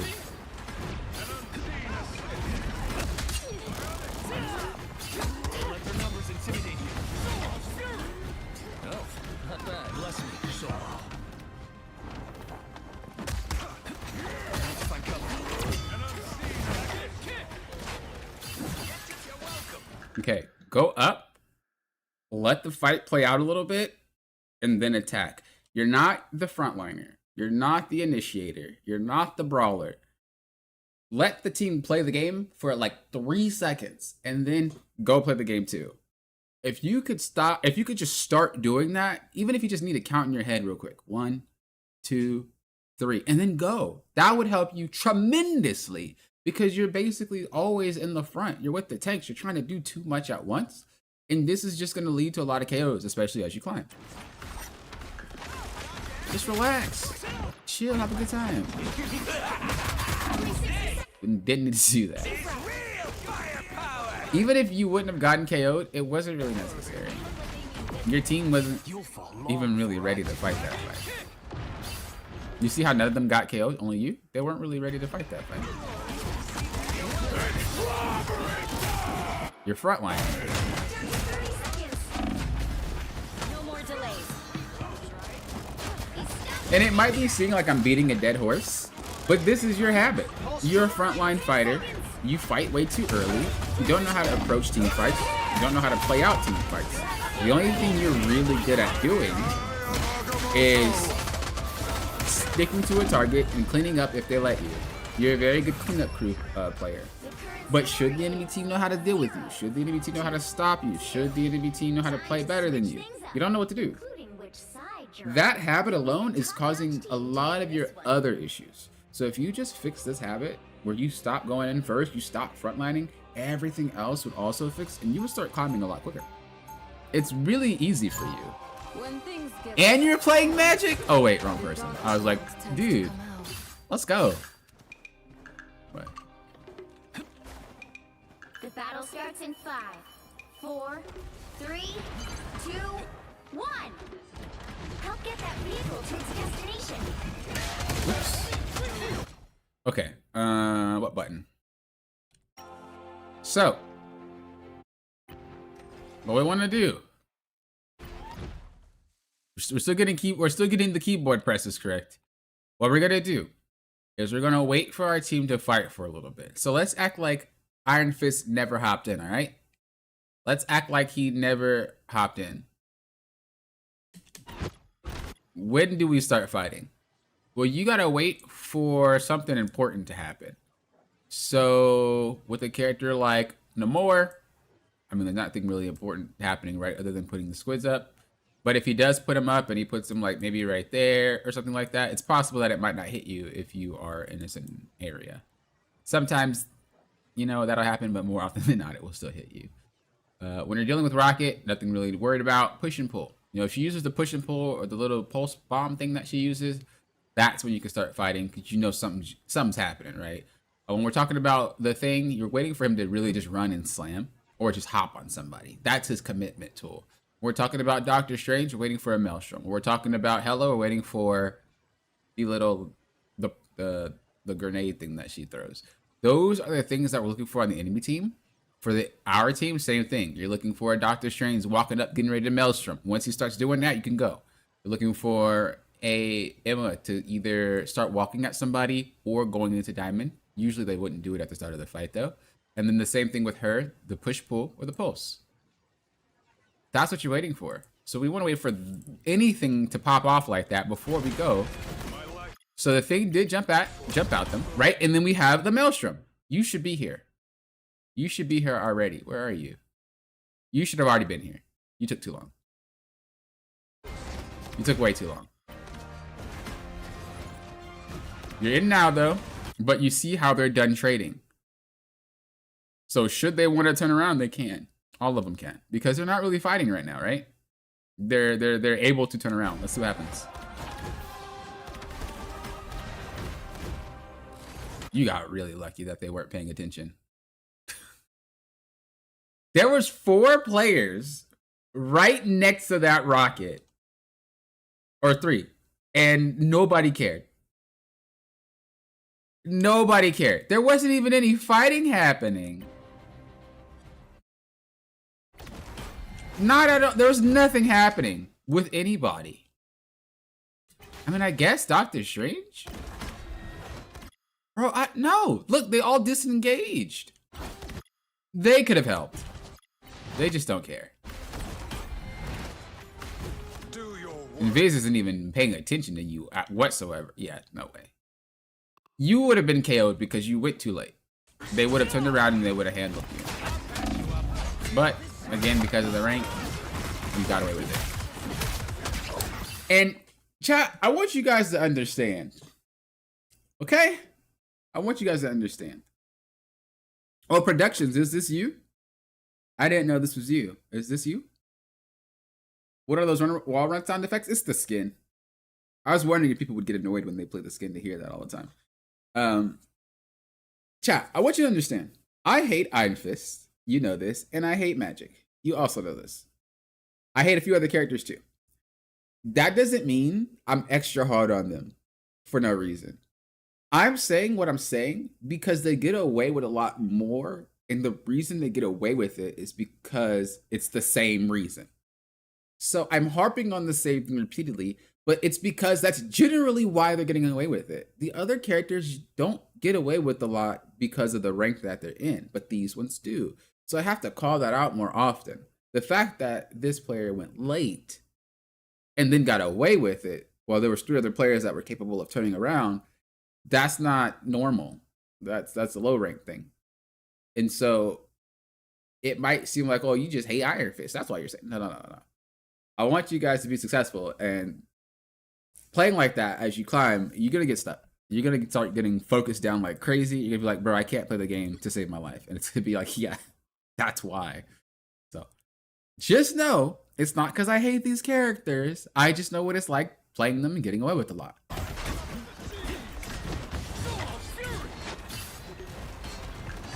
Now, as you see, the fight is again progressing, but you left.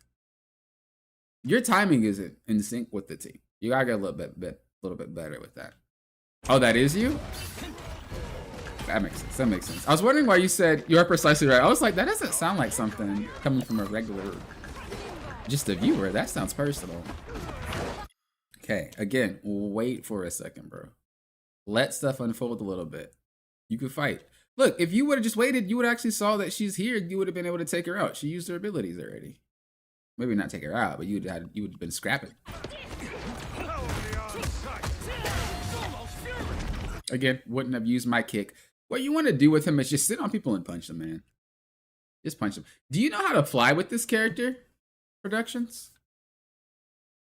You are a lord, animated lord, Iron Fist. So I kind of expect you to, but if you don't know, you don't know.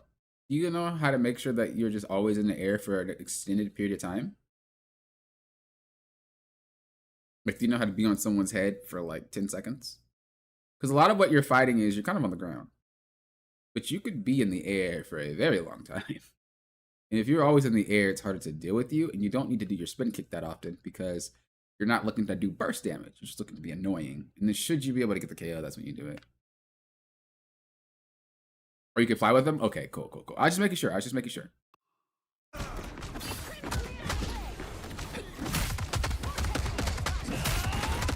Because a lot of your fighting is on the ground.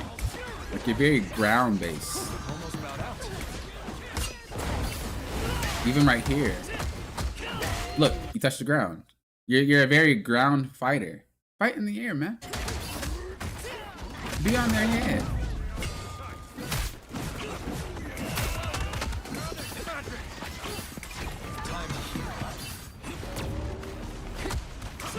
You see, you're on the ground again. I literally be on their head circling them. It's the most annoying thing. And it's really hard to deal with. This is the only way you survive when you get to higher ranks because they can aim really well. So you have to change how they shoot you by making them have to constantly move their camera. Get that vehicle moving again. See, you're on the ground again.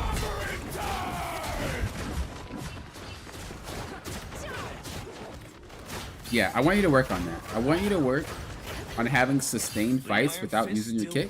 And I want you to work on just sitting on someone for an extended period of time, okay? That's what I want to see you do. Your combat would be way better when you learn to do that. Or to implement it. Obviously, when you're in this, you can't really do it, right? But when you're doing your regular attacks, you can do it more frequently. The Iron Fist. Oh, we got the Bucky. So I will say the swap wasn't really necessary. Did you swap because you felt like you had to? In this situation, it wasn't really a character thing. It was just how you played. You didn't play it well. That's all. This is why I don't recommend you guys swapping unless you really have a reason to. Because what you're doing is saying that, hey, I'm struggling with this. Is there a character that makes it so I don't struggle with this? But you never improved at what you're struggling with. So now if you decide to climb, the struggle is going to be much more abusable by the enemy team because you haven't really fixed it. The thing wasn't the character, it was your timing. Your fight timing wasn't good. If you climb because you kept swapping and you're in like, I don't know, Grandmaster or Celestial and you need good fight timing and you don't have it because you never learned it because you always swapped, what do? You just never play Iron Fist again and say that the character sucks? Or you actually get better at it? You just have to get it done. That's it.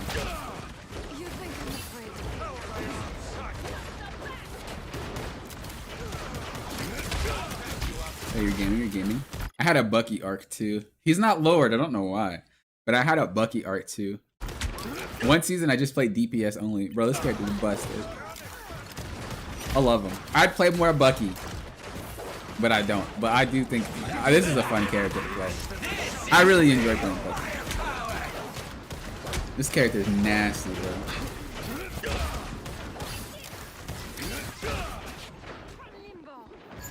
Alright, if you do want to shoot a flyer, just go to high ground and then shoot the flyer. It's very hard to shoot a flyer like that, but if you can get somewhere where you're kind of on an even playing field, you can shoot him. If that's what you want to do, then do it. It's like you have to learn how to play a fight out. What do you mean my Bucky's not Lord? It's not Lord. I have the little KO thing, but he's not Lord. I don't know how close he needs to be. I stopped playing him. I like him a lot though. Almost there. Don't turn back now. Nah, it's not Lord.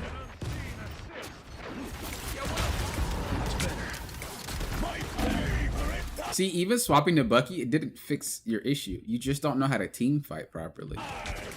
You don't know where to position, you don't know how to attack, you don't know where to be, and it's just biting you in the butt.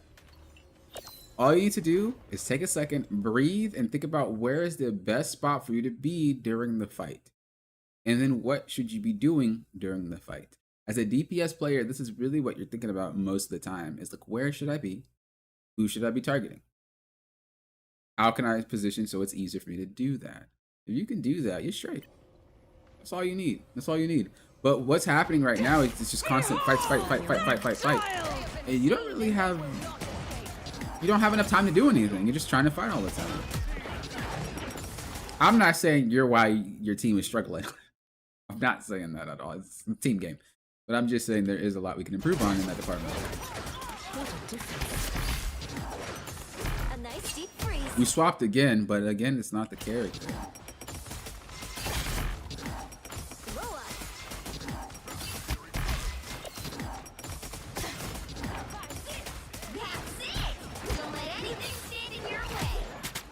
You see? So all right. This is not a position Psylocke wants to be in, yet here you are. You attacking from the front is not what Iron Fist wants to do, yet there you were. You trying to fight a flyer with Bucky on the low level was not what he wants, yet there you were. You're really struggling with taking fights. What was your peak rank? Did you get to a rank where they actually when they actually play team fights well? Team fights are crappy in a lot of ranks, I'm not gonna lie. It does, I think it's like maybe around GM2. 1 where team fight starts to be better. Lauren, if you're still here, how's Diamond team fights this season? Are you actually having team fights or is it cluster Fs? Like just brawl nonstop. GM3?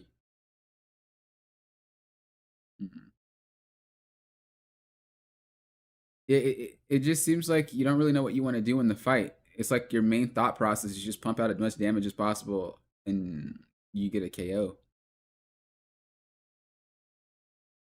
That's pretty much what I see. Still kind of clustery? Yeah, that's what it looks like. See, even Magic just like doing some random stuff. Everything's just random. Climbing as DPS is the easiest to do because all you need to do is know what to attack and why. I'm not saying it's easy, like it's just a breeze, but I am saying that you have an easier time because you can go at your own pace, whereas tanks can't really go at their own pace, and neither can strategists. You know, they're kind of tied to each other, but DPS can kind of do whatever they want to do. I'm going to show you a brief example of what it looks like.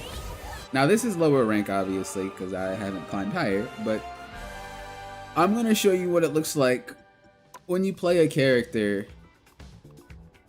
Was I playing Cap? No, I was playing White Fox. Yo, I threw. We don't talk about White Fox. We did play Captain.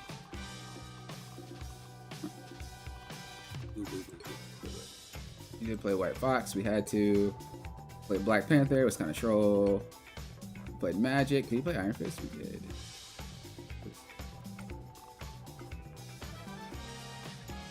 These are some troll games. I don't know if I want to use them.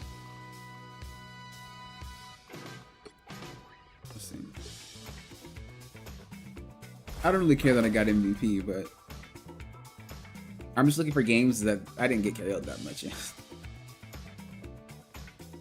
What is a Grandmaster player doing in silver, bro? Get a life.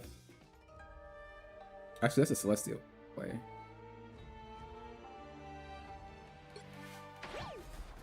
Okay, so this is my Iron Fist and Magic arc, but I want you to just pay attention to how I'm playing versus how you're playing. You see how I'm more or less waiting for things to happen, right? I'm taking my time. I go in, see what's happening, right? I get out. I'm not really committing as hard. You know, I'm just kind of playing the game. Letting it unfold. I don't have to play so hard. I'm just chilling. I'm creating space. If I get the opportunity, I get the opportunity. If I do get the opportunity, cool. I dip out and reset. You see how I do way less work than you and it's more successful. And you could be saying, Poppin, this is because this is no. It's the same thing in high ranks as well when I play DPS on my main. I don't work that hard to do anything. You don't need to play hard. Play smart. Just play smart. That's all you need to do. And a couple of these people, like I said, were Celestials and Grandmasters last season. So that was their peak. So these players were essentially high rank players anyway. But I play slow. I wait. There's no reason to constantly fight over and over. I don't need to go for just random nonsense plays. All right, just kind of like back up, chill. Now I will say that what I just did was troll. I don't remember why I did it. I think I said it on stream. It was kind of troll, but we're just chilling. We're just chilling.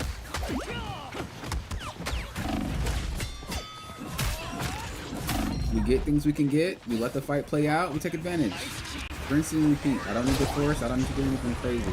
This is the beauty of playing DPS, is that you are not on anyone else's time. You're on your own time. And that's what I love about DPS. It's like you don't have to do anything. You can do what you want to do. There is no, let me hold space for my team. There is no, let me angle so I can heal you. And no, bro, I get to play the game how I want to play the game. And that's the funnest part about DPS, for real.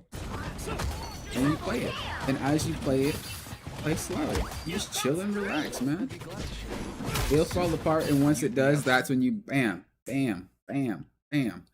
You're just waiting for the pop-off moment. That's all you're doing. The DPS that knows how to wait for that pop-off moment will pop off. The DPS that don't will end up getting KO'd a lot of the times. That's what I want you to learn how to do. And even with Magic, I had a few like wipes with it. Okay, Magic's broken. I think Iron Fist is broken too. Y'all hear me say it all the time. So I don't think I'm anything special. But was it this play? No, it wasn't this one. There was a play in particular where we were able to just kind of hold the point because I had ult. And I used it at that specific moment to play the game. If I would have used it any other way and then just fired it off because I had it, it wouldn't have worked out that well. So right here, I believe this is when I used it.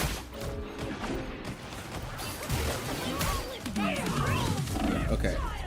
So there's a point in time where you need to play hard, and then there's a point in time where you don't need to. Here I'm just playing for survivability.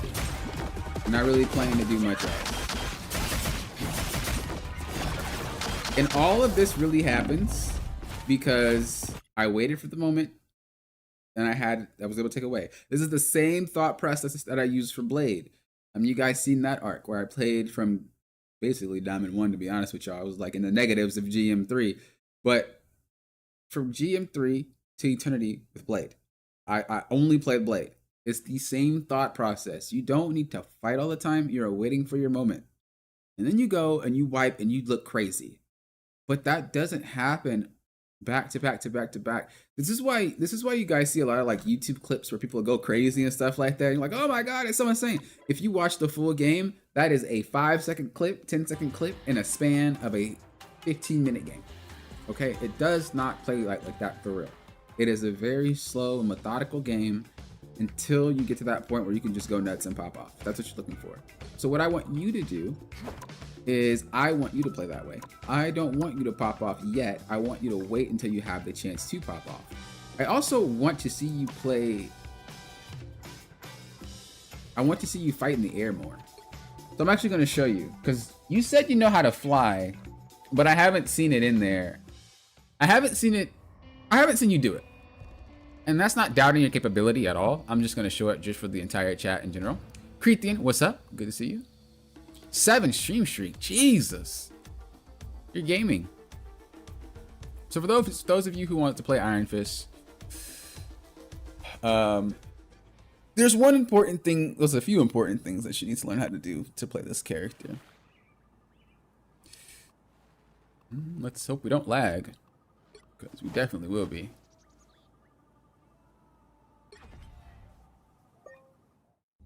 I'm the sworn protector of Quinn. Who are you? Okay. Look who So, just showed up.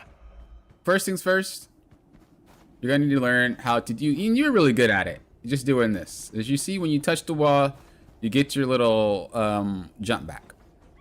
You need to learn how to manage these resources, because when you have your jump, you're able to fly with them. So if we just touch the wall real quick, oops, maybe we could just jump off and do it. Is this high enough? I think it is. Right? And so what you're doing when you're trying to fly, you're not just holding the button, because he'll drop. What you're trying to do is use your jumps. After the 6th kick, or about the 6th kick, you want to jump. So 4, 5, 6, jump. 1, 2, 3, 4, 5, 6, jump. 1, 2, 3, 4, 5, 6, jump. Right? That keeps you at the same level. And now this is what we're going to use to incorporate when we're fighting. Fury. Look who just showed up. So when you're fighting something, you want to be on top of their head. This is why I said you should come from the top. You never did. 1, 2, 3, 4, 5, 6. Or you can stop, right? You see? You want to fight like that. What you're doing is this. No. You will get CC'd and caught. You need to be on these characters' heads. Like, you always need to be on top, bro. So you need to learn how to do that. Circle them. Be on top of their head. Be annoying. You cannot be in front. This also helps you when you're dealing with flying characters as well. It's the same thing. A lot of people think Iron Fist just chases flyers just by, like, you know, holding the button and he magically sticks to them. But that's not really how it works. Like, look, if I try to, I mean, I guess it does work if they're in front of you, but usually they move around. So you're not gonna be able to just do that, right? You're gonna start falling down if you miss them, if they move too quickly, like if it's Storm or if it's Human Torch. You know, these really fast moving characters, if they really choose to start circling around. And so what you'll need to do is you need to get to them in range when flying and then just jump again after the 6th hit, and you should be able to stick to them. Fought with honor. Right? It's the same thing if you would want to just catch up to them from where you are. So you go right here and then you just kick into them. Right? And then you start doing your thing. You need to learn how to do all of this at once when you're fighting. A lot of your gameplay is the typical, well, I just attack you from the front, do my little burst combo, chase you down, great. Or this, great. Right? It's not to say that you don't know how to do any of these things, but I'm not seeing you incorporate it in your gameplay. You need to incorporate it in your gameplay, because the higher you go, the better they are at aiming, and they will catch you slipping every single time if you are not playing like that. So that's what you are looking for when you play this character. You need to be doing all of that stuff, okay?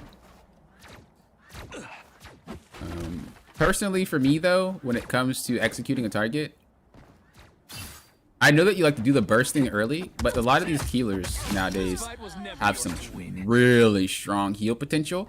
And if you do this, and they heal through it, or they get pocketed, because you know the healers weren't even caring about each other, but if they do start caring about each other, they're healing up through this. You just wasted your kick.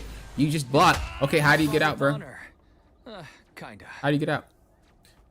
you're gonna get caught. You're gonna get pulled back by Invisible Woman. You're gonna get CC chained and you're caught. This is why you don't do that. What you need to do is you need to make sure that they are even low enough for you to get the KO, because sometimes they're not. Secure that, dip out. Your fight is over. That way you're not wasting your block. Should you need to use it again, you can use it. If you want to continue to fight the next target, you can use it. You know, you basically want to expend as little abilities as possible. It doesn't matter which character you are, really. You want to do the job without using as many resources as possible. Marvel Rivals is a resource trade game. If I have 3 resources and you have 3 resources, but I use 2 of my resources and you just use 1, you're going to win the fight.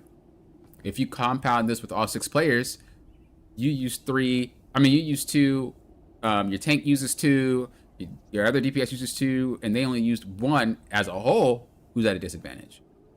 This also counts your HP pool as well. Like, people are so used to just burning everything that they don't realize how much at a disadvantage they are when they do it. So that's what I suggest you work on when you play, okay? Again, not saying you don't know how to do any of these things. I'm just wanting to put that in your mind on what you should be doing when you're playing. That's all. All right, let's keep it moving.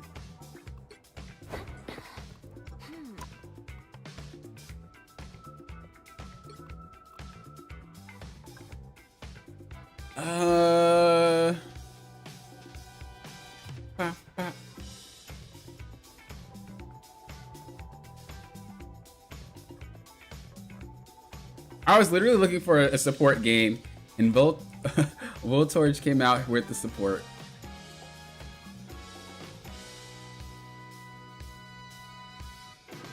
If you want to write 2 Voltorge, it's okay, but what you should do is split them up, because I might only review 1, and then it looks like I reviewed both of them, but I didn't. So I'd recommend, if you guys have multiple codes, just split them up. It's perfectly fine. I don't think you're spamming. It's just better for me to check mark 1 that I did, so that way you don't think I did them both. Okay? Do not worry about it, but we're gonna take a look at it. Any questions, by the way, Productions, about any of that? You kind of understand where I'm coming from?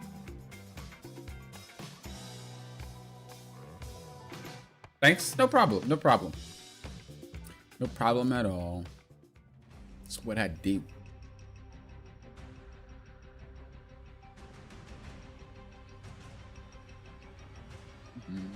So they said I struggle with dive. I struggle with dealing with dive, so it was a struggle.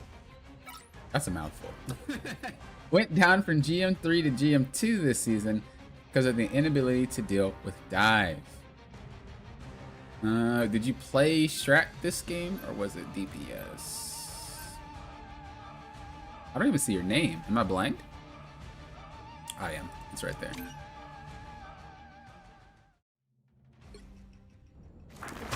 No questions? Cool. Wait, you're throwing! You're not even in the game! You're throwing! Where are you, buddy? The battle starts in 5, 4, 3, 2, 1!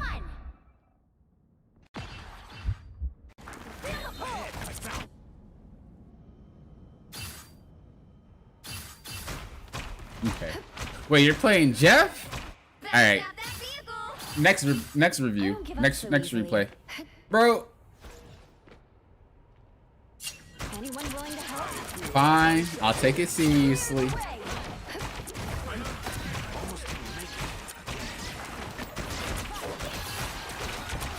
I'll take it seriously. Boom!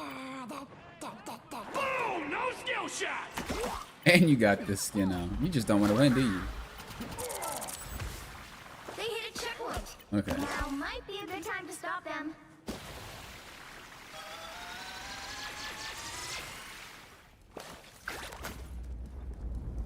Better stop that vehicle. Super AFK. You had to come back. All right. So in this spot, it's not really that great to be in because you're gonna get shot by something, and if you're a dove at the same time, it's gonna be a free 1-hit KO because you have 250 HP. 250 HP is enough for almost every dive DPS to 1-bang you. So you have to be very careful about where you're standing, because if you take just a little bit of HP chip from anybody else, you are going to get one shot. There's no way around it. So you have to put yourself in a position to where you're not getting shot, but you are able to heal your team. I would like to see you somewhere like right here, because you can do the same thing. And as they creep around the corner, you can attack, or you can like hit the enemy. Also, should you start getting flanked by magic from up there or from the left, you can see it. From where you are right now, I mean, you can still see it, but what is your reaction should she be right here? You are getting KO'd, you're not dodging it. So a lot of dealing with dive is just positioning. If you don't position well, you're gonna get KO'd. Are you really on 400 freaking ping?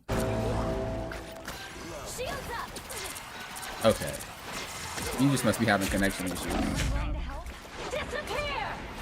Feeling fantastic.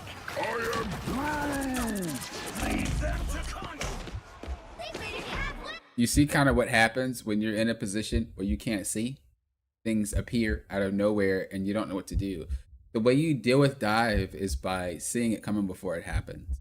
That's how you deal with dive. You don't deal with it by trying to react as soon as they're there, because their design is to KO you as soon as they're there. The hard part is getting to you. The easy part is taking you out once they're there. You have to get used to spotting them before it happens.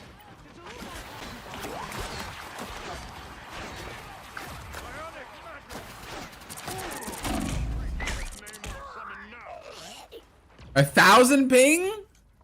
You're crazy. There's still a chance to stop. Hopefully it gets fixed. That's really high. Also, of course, as I said before, you need to position in a way where you're not getting hit with stray shots. Okay, it fixed. Cool. You need to get in a position where you're not getting hit with stray shots. You're constantly hit with stray shots, which makes it very easy for somebody to one-shot you. You can do this same thing from right here. This little crevice area. You got cover for you, right? You're able to heal your team. If you need to go wide, you can. You can do it from here and then, you know, look like that. From this angle, you already can see everything, because if magic were to appear, she would walk this way and you would see that. Before, you couldn't see it, I believe, because the cart was there. So she could just kind of skate by and appear out of nowhere. But now the cart is down. You can see everything here. And if she decides to come this way, you can also see her. So you're in a really safe spot to heal from this location.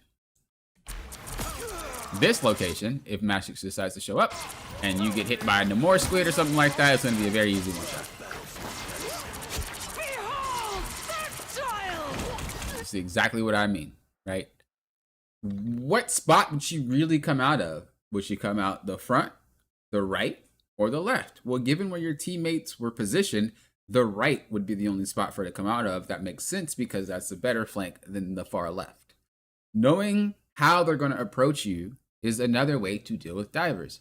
It's very easy once you get in their mind. I wouldn't have ulted that. It doesn't really accomplish much. You got a KO, but the cart's still in the same exact spot it was going to be in, regardless if they got KO'd or not, and they'll spawn right next to it. Wasn't really worth using your ult there. The goal of an ultimate, doesn't matter what character you are, is to make sure that you guys win the team fight and you're either delaying more time or securing the point or whatever. When you guys use your ults, again, doesn't matter what role you are, when you guys use your ults and it accomplishes basically the same thing it would have accomplished if nothing took place in general, you wasted it.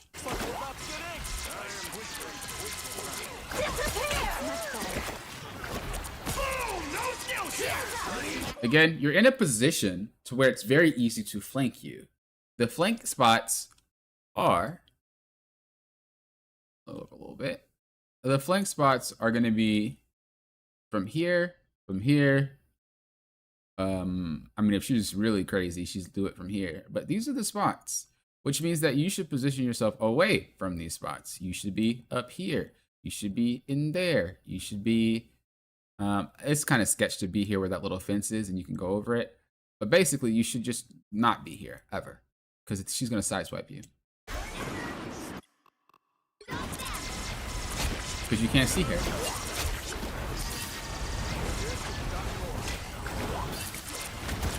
And this is why his really are. Did I call it or did I call it? Did I call it or did I call it? Did I call it or did I call it? The winds of Watoomb blow fair, Bro, they say. she went on a trip in her favorite rocket ship, bro. She went down here, up here, and here. If you were up here, you'd be all right, right? If she was better, she takes you out right now. But she wasn't. She played it poorly. Like, all she had to do was teleport, animation cancel the spin with the knockup, you're KO'd. That is a very easy character to KO. But she didn't play it like that. She tried to do some stupid stuff for no reason, but that should have been, you were done. This is why I say you need to know what happens before, you need to know what will happen before it happens, because in high ranks, dive players are way better. They don't miss. If you give them the opening, you're cooked 1,000% of the time. So the way you deal with it is by knowing, like, preventing it from happening before it happens.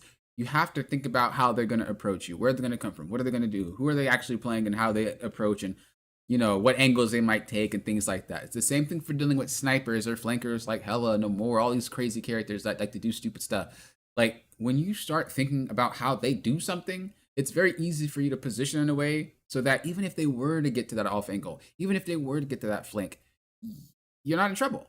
You already planned for it. This is what I do a lot when I play strat myself. You guys will see me do it. I will call it out when I do it. This is something that I tend to really think heavily about. Because if you get caught, you're KO'd. Like I said, you're very lucky here. By the eye of Agamotto. Also, I'd like to point out, you can also see why I don't want you to take any damage. Because even though she screwed up, if you took even just a little bit of damage, she gets the KO anyway. Important for you not to take chip damage when you're playing really squishy characters, because the divers will probably be able to KO you regardless of performance.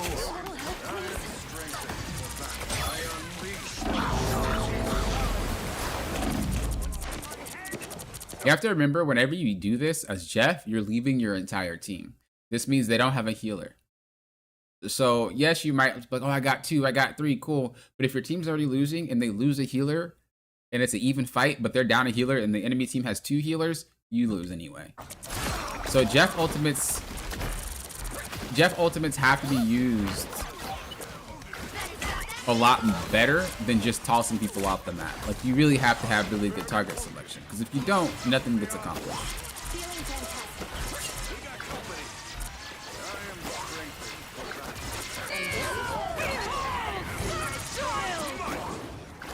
So one thing that I would like for you to clean up, and it's not necessarily something about you, but we've noticed that our strat has been KO'd time after time after time after time after time. We have to figure out how we can help her not get KO'd every single time. Is it the magic? Is she out of position all the time? Do I need to be in a position to where I can pocket her a little bit better? Should I put a bubble next to her so that when she runs, she can run to the bubble? Like, what do I need to do to make it so that she's not getting KO'd constantly? And we have to implement that. We've seen that she got KO'd repeatedly by magic, and I think she also got KO'd maybe once by Namor. But we're not really doing anything to fix the situation. We're just like, play better, Invis. I'm sorry. You got to try to fix the situation.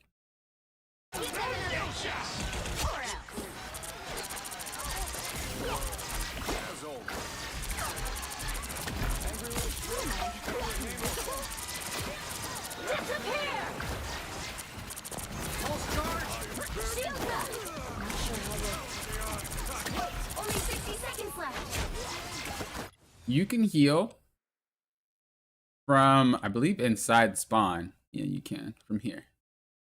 So just sit right here. Water hose, you have unlimited heals from just inside the spawn. So remember that if you guys ever play Jeff and you're on the spot of the map, you're never going to be in trouble.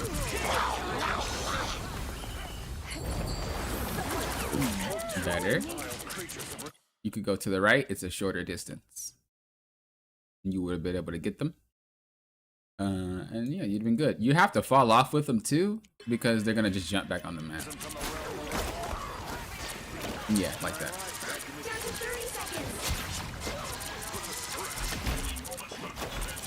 Do you play Jeff?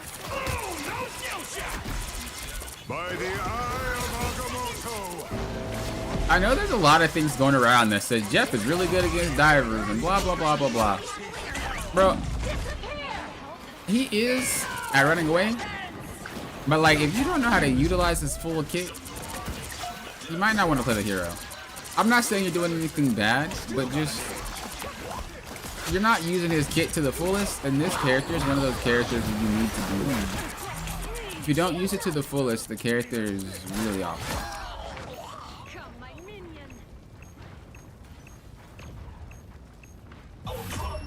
They nerfed the fall off damage with the thing is heals don't have fall off damage. I'm sorry, that's what I meant to say. So it doesn't matter what healer you're playing, your heals are the same potency regardless of how far you are. So if he just needs to pocket, even if it's less damage, it's better that he just doesn't ever get, doesn't get hit, and he can just pocket unlimited.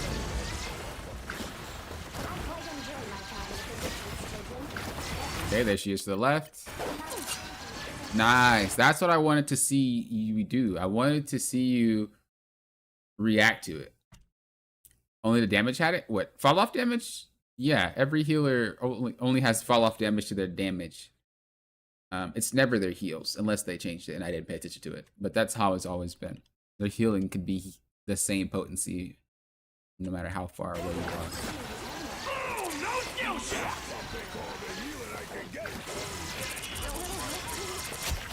Unless they change it, like I said. But I didn't see anything about it being changed.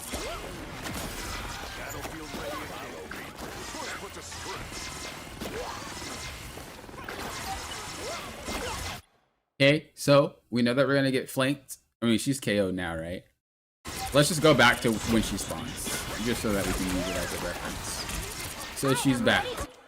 She's most likely going to come from the left.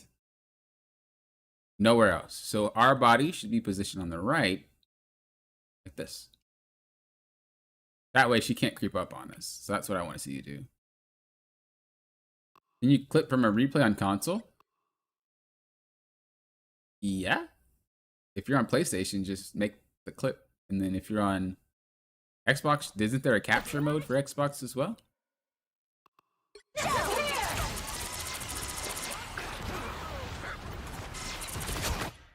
Again, you're blindsided from the flanker. You have to make sure that it's in an area of your view so you can see it. A lot of where you're positioning, you blind yourself. And should they come, that's how you get KO'd by a diver. It's nothing but positioning. It's not necessarily like the divers are better. Look, she's over there. And if you don't pay attention, she'll hit you.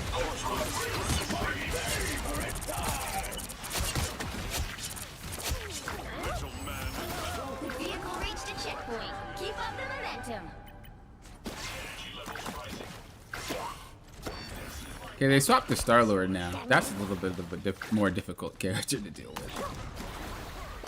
He's very loud, though. So I noticed that you're moving a lot. And this is actually something a lot of players tend to do. They tend to just be very active. It's okay to not be active sometimes. Nothing's even happening. If you could just find a spot where you can just water gun down the area, why not? Why do you gotta move around and bubble and do all this and dive and you could just sit somewhere and laser them. You know what I mean? If you could just go up here real quick and just laser, why not? Why do you have to do extra work for no reason? This is the same thing with the Iron Fist that we were watching. The same thing. A lot of players are just extra for no reason. Relax. Okay? You don't need to go crazy. The inputs that you put in aren't going to make your damage higher. It's not going to look fancier. It doesn't matter. Just get the win. Don't need to do a lot of work. Just chill. Think about where can I stand that's advantageous. This is a great spot. If you were to get flanked, you see it. If you were to get flanked this way, you see it. You can still see your team. This is a great spot. Yeah, we're not there. You can also see Ultron up here.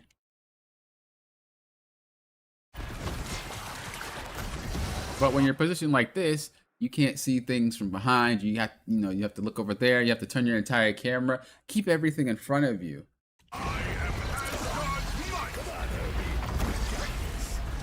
Same thing here. If you're gonna try to fight this fight, just angle out here. That way you can see the flanker from the left. If Ultron needs you, just look at the left. But where you are right now, it's very like, oh my god, Ultron, you're getting flanked. Let me flip my whole entire camera around to see what's happening. You know what I mean? Now you do have 3 healers, so less work you gotta do, but There's still something you have to think about when you run into. Just really find yourself some nice angles and heal from it. You don't need to do anything crazy.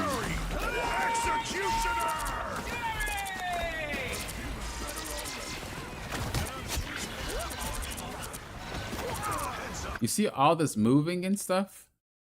All of the, let me shoot around the cart here. Let me jump over that. Let me do that.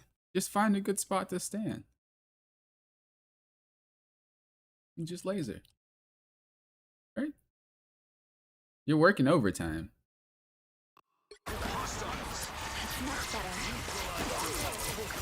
Look it.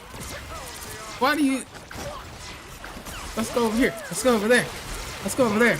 I'm bouncing. I'm doing... You don't need to do all of that. Just relax. It's okay. You don't gotta do all of that, man. It's fine. Don't let anything stand in your way. You're not as effective as you think you are when you do right now. Especially with a healer that doesn't heal that much.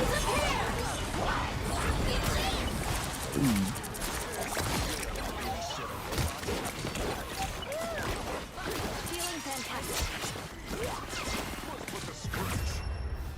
Final score. Okay, I think we kind of won that one because we had triple strats. I'm not gonna lie. It didn't seem like that was gonna be winnable if you didn't have triple. For the most part though, when it comes to that, it was really just about positioning rather than anything else. That's how you deal with divers, is by positioning for when they dive. If you position to a spot where it's hard for them to actually take you out, you're not gonna be in trouble.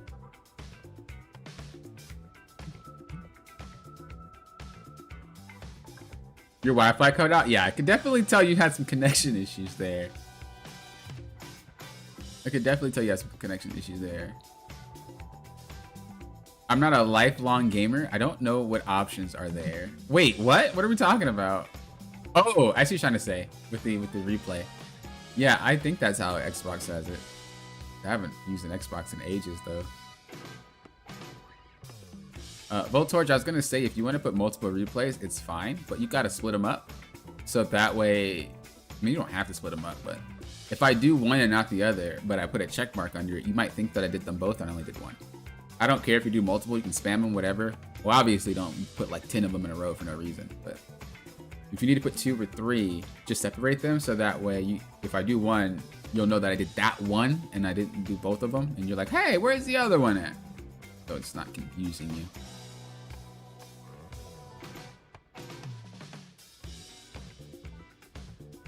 It's funny. You said in the next one that I was forced to DPS as I'm firmly against triple heals, but you triple healed that game.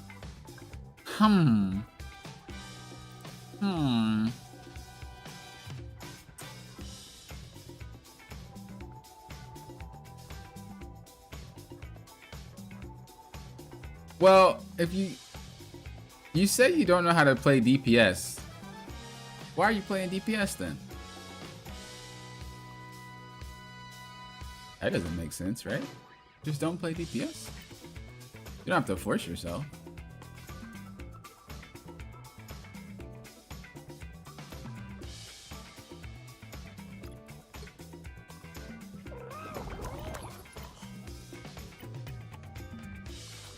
Oh, you do play DPS. You have 40 hours on this guy.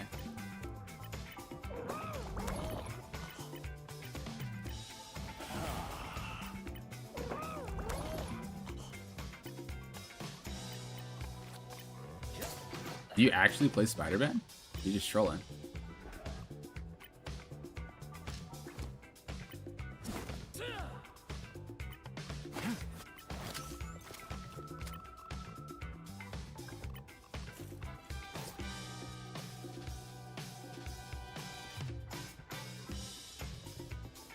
Yeah, I don't think you should play DPS if you don't like playing DPS. But you have a lot of hours on Star-Lord, so... When was this? What season? Ah, season 6.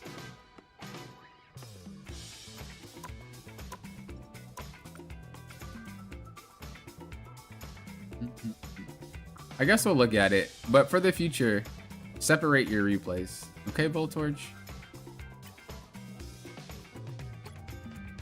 Keep them separated.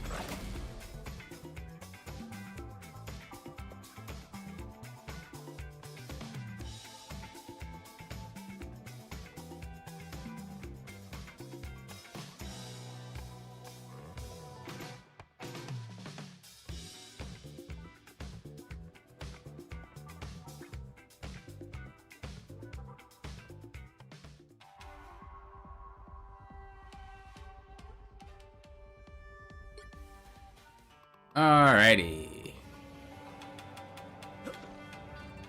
The battle starts in 5. Let's take 4, a peek. 3, 2, 1. You have to stop them from securing the mission area. Pretty sure those are bad guys. Time stream never ends well for anyone, especially him.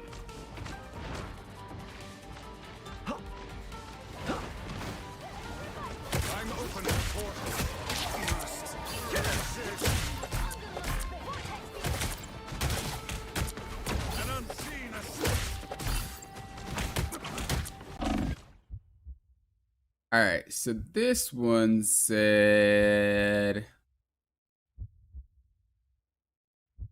yeah, I was first to DPS, so for against triple heals. So I played Star-Lord. I don't know how to play DPS. It was kind of hard. It was kind of a hard stop, but I did pour, and I'd like to know how to play DPS better. That's what they said. Okay. Well, you have a lot of hours on this character, so... Shields up.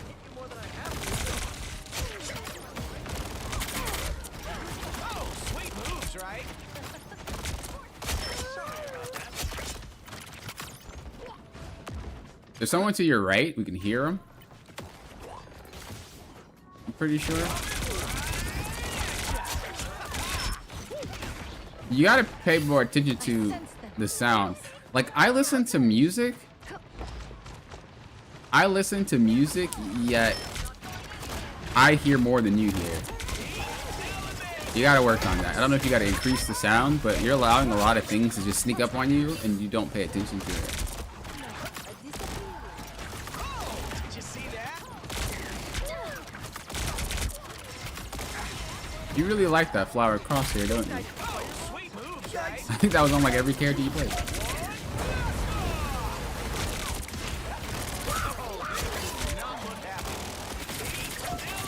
So what I'm noticing, you're just shooting to shoot, man. It's pretty much similar to your Jeff gameplay. You're very active. Relax, man. Why do you shoot so much? It's okay. Breathe. All right. You don't need to be so active, guys. It's okay. Like, look at what you're shooting at. Nothing's there. You shooting the car.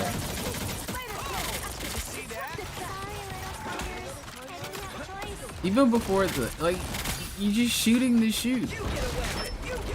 Aim first, shoot later. Look, you did it again. You just shoot to shoot. Relax. Like, this is good, right? Look what happens right after this. Look. Oh, did you see that? Not that one. Look. Right here.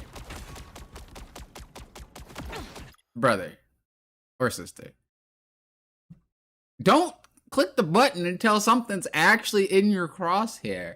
Because what you're doing is you're forcing yourself to reload more often and you're wasting flips if you want the instant reload to feel like you do more damage. You're missing a lot of shots you don't really need to miss. There's a trick to Star-Lord, to landing your shots after you flip. Okay, there's actually a trick to it. I don't remember it off the top of my head though, because I haven't played him in a minute. But I have to remember it. I'll tell you if I remember. I might not. But there's a trick to it. It's not as hard once you do it.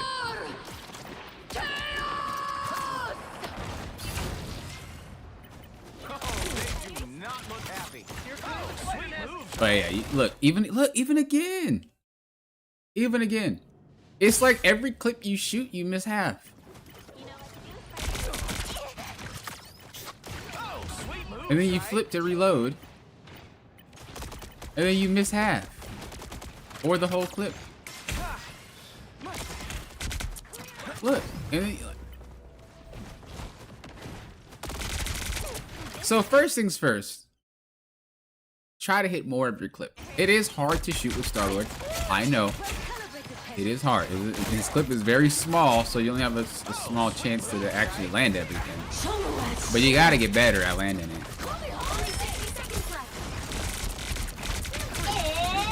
And, of course, we have to get better at target priority. You're not really diving anything. You're not really looking to hit anybody squishy. You're just shooting things to shoot them. It's pretty similar to Jeff. Like, I know you want to shoot that guy, but you're sniping him. Go on these guys. They're all clumped up. Attack their backline. They're right under you. Start spinning. No?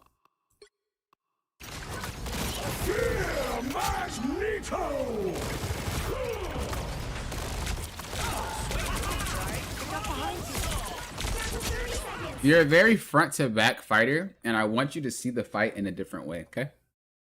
So what I want you to see the fight like, if you guys play any DPS that dives or has the ability to snipe, the fight is not a front to back, all right? It looks kind of like this.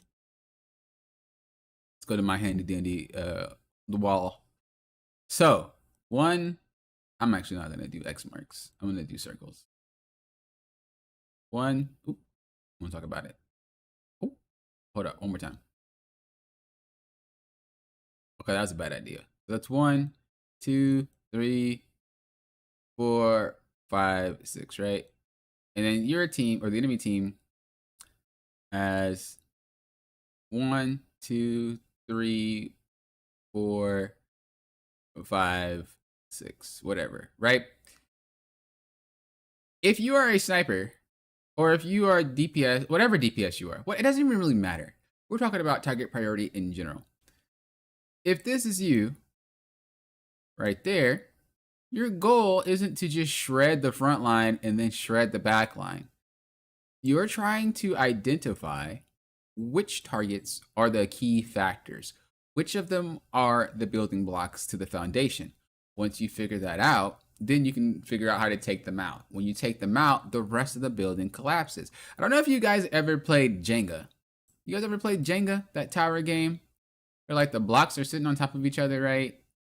And, you know, the goal is to try to pull out the blocks without making the entire stack fall. When you're playing the game as a DPS character, you're trying to figure out which of those pieces will cause the tower to fall. When you figure that out, you can take that out. Everything else collapses when that happens, right? So if we go back to that same scenario that we just had a few seconds ago, Jenga was GOAT. I hated losing. Because our rule in our house was if you lost, you have to build it again. And you had to put it back in the box if we're not going to play again. I didn't want to do that.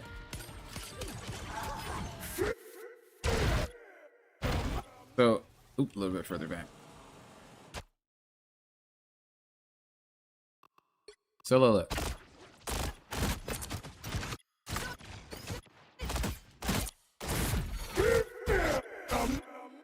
Oops, a little bit further back. Sorry. If we look at this situation, is Penny a piece of the... You guys can like think about it in your mind as well. Is Penny the piece of the Jenga tower that's going to cause the entire tower to collapse? No. Is Mag? No. Right? Currently in this situation, they're not. If she gets KO'd, it doesn't really ruin anything. If she gets KO'd, does it ruin something? Wow, her nest is 3 years away. Bro, what are you doing? If she gets KO'd, can they still win the fight? Yeah, they can. But if you burn her abilities, she's more useless.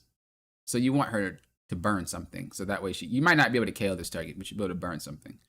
So if you drop down and you distract her, she uses her abilities, and then you start fighting her and she tries to fight you. During this moment, you have 1, 2, 3, 4 players. What is that? Oh, that's Jeff. 5 players focused on 2 targets. Right? While you're focused on these 2. Should you get a KO, even better. You didn't even have to get a KO and it would still cause the tower to collapse. This is why I said characters like Spider-Man are very good, even if you don't really know how to play them, because they do that distracting. They do that annoyance. You see how Penny got KO'd by the Elsa. It wouldn't have happened if you did what I suggested. Jeff wouldn't have gotten KO'd if you did what I suggested.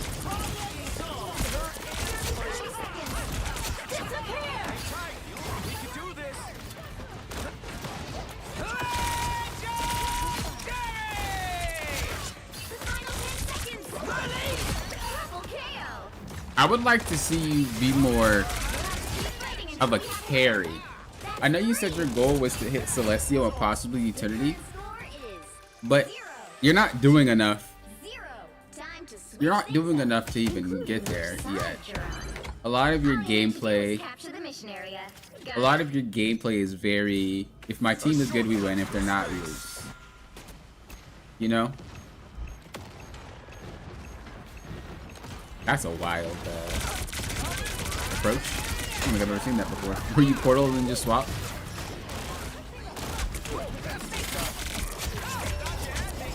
Final score, 1-2. Yeah, if you want to hit Celestial Eternity, you are gonna have to put in a lot more effort in your matches. You're gonna have to be more of a reason you won.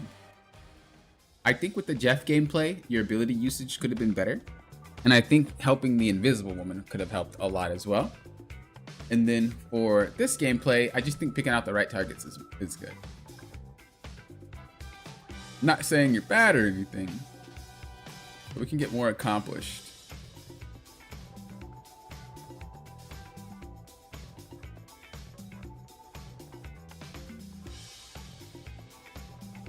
What time is it?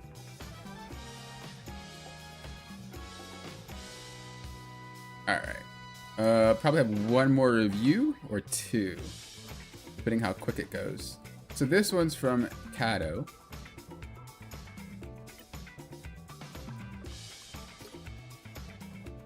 Kato says, I've been picking up Emma this season in comp on my alt in a 4-person stack with friends in a silver gold lobby. I don't think I have been playing Emma optimally, and I could have done more damage and been more of a threat. Given the decisions that I made and positioning that I took, what could I have done better, and did we win because... Wait, I actually did this one already. I did this one already.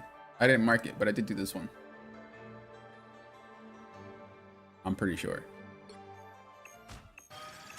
Yeah, I 1000% did this one already. Yeah. Pretty sure I did it already.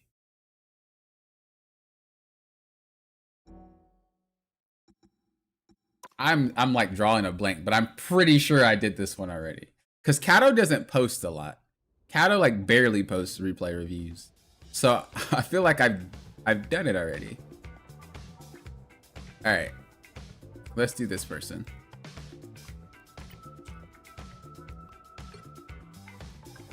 I only remember because they were asking, did we win because of XYZ or did the other thing happen? So I do remember that. This one says,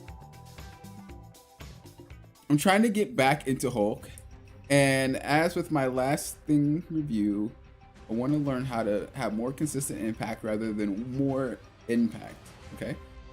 I feel I have at least some Hulk mechanics down minus B-Hop. This match kind of went sideways and I felt like I was doing a lot of living without a lot of killing. Thank you. Well, let's see. Let's pull the Hulkinator out. To Lauren's expertise. You have, oh. For a second, I thought you put the barrier on X because I play on PlayStation. And I was like, I know you don't have the barrier on your jump button. But you don't. It's on another button. Xbox has it on the left where the square would be. I almost lost it. I was about to be like, in what world does this work? You already messed up.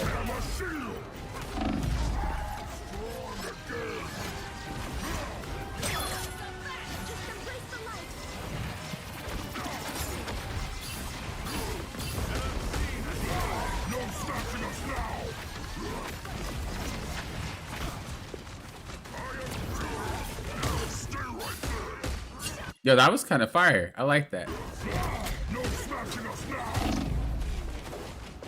Were you unable to jump? What happened? You didn't jump. Like after you did that, you should have dipped. Like after you went right here, you should have left.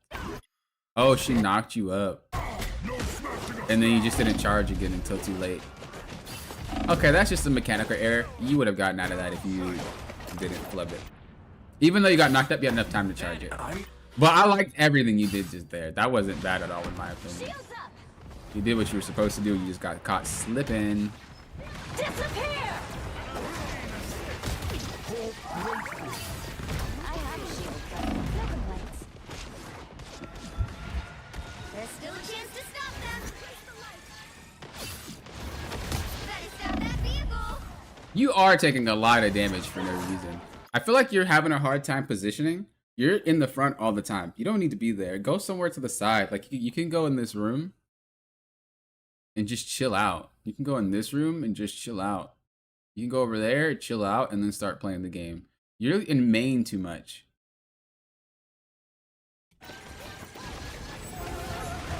You see? That's like negative. Don't do that.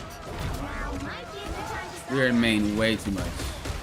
You have to remember also what areas you can jump and you can't jump in. If you can't jump, don't even go in that area. You're gonna get stuck. By the eye of Agamotto.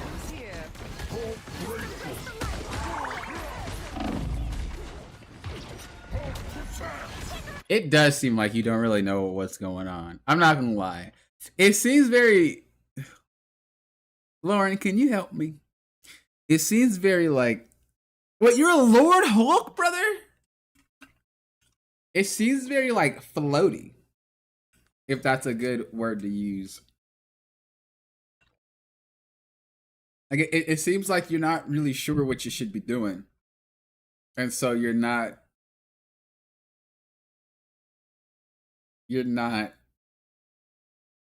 really floaty. I feel like you're just everywhere, but nowhere at the same time. You're very floaty. Like there's no, I'm doing this because of this. You're just floaty. You're just there. You're just there, your body. Okay, now we're getting somewhere. We're getting spicy. Nope, you're still just there. So confused. Yeah, you're just there. You're just there. I don't think it's a mechanical issue. I just think that you're just there. You've been having a lot of that lately. Just a lot of existing today. I want to see you just do it with a purpose. You see? Floaty. You just jump over here, jump back. Hi, enemy team. Oh, I'm getting shot. Jump back. Like, there's no direction.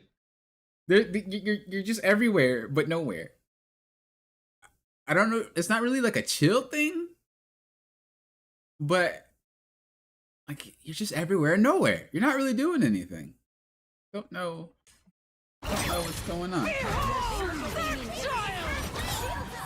That ult was wild that I moved. Oh, but I guess for the match. In a situation like this, just dive their back line. Disappear! Well, too late now, but you should have. The reason why we dive their back line is because your team is safe. That gives you an edge to go ahead and play because they had a support. Where are you going? Your spawn is closer than that. Okay, so you're so all over the place. Your strategists don't even know where you are. You're everywhere. Stop it. What I want from you is I hop into this specific spot to do something specific, and then I hop out. I go over here so I can have an easier time hopping to that specific spot, and then I hop out. That's what you're doing. That's what you should be doing. A lot of what you're doing is just like, I'm over here, over there, I'm over there, I'm over there. You're playing like I play cat. That's not a good thing, because my cap is something else. You see? You just go. There's no real timing. You just go, you get pushed away, or you get CC'd somehow, and then you just run away. That's all it is. I want to see your gameplay have more purpose. You just don't know what. It doesn't look like you know what to do. Like, that's all it is. If you get past that, I guarantee you'll pop off.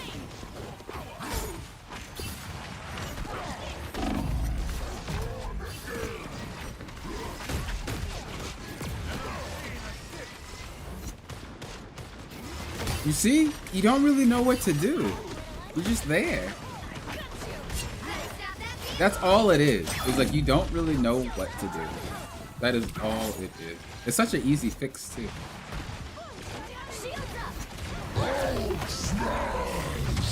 Okay, you're gaming. Huh? 9 times out of 10, you're not KOing anybody. Even if you're trying to do that little combo where you exile them. You is it what is it? What's the combo? It's clap, exile them, hit them, and then grab. Or is it exile, clap, hit them, grab? It's something, but you catch them before they leave you. But what I'm saying is that's not going to ever really work if they're not low enough for that to insta KO. They have to get KO'd within that first part of his grab. Otherwise, they will survive. And you did accidentally grab the wrong character. I understand this, but you're not getting that KO more often than not. So don't rely on it. You're looking to do more claps. You're looking to disperse enemies. You're looking to exile more. And remember, when you can exile, transform, and then when you go back, like when you exile, it will refresh when you transform. And then once you go back to small Hulk, or regular Hulk, you get it refreshed again. So you can have 3 exiles in like the span of, I don't know, is it like 10 seconds? If you do it right. That's pretty crazy. Like, use this whole kit.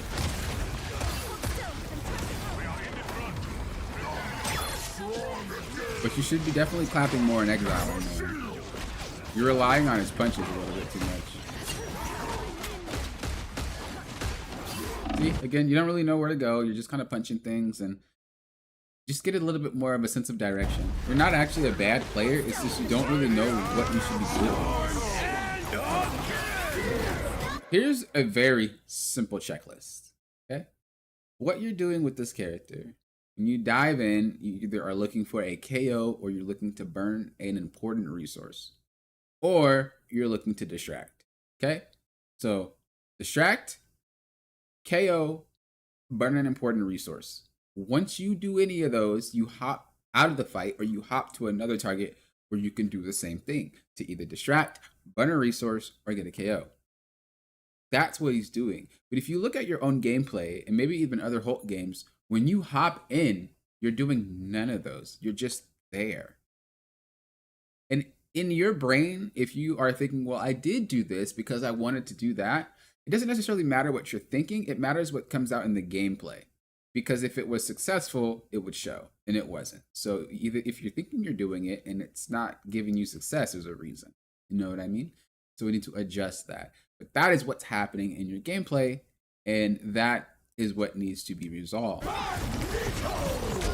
It's nothing about being a bad player, nothing about your mechanics, nothing like that. It's just you don't really have a direction on why you're doing something. And I do understand you are a thing main. So the way that he plays is very different. And I notice sometimes too, you're not sure if you want to protect your team or dive to KO the enemy. Like you feel like you have to go back and it's just a lot. Okay, look.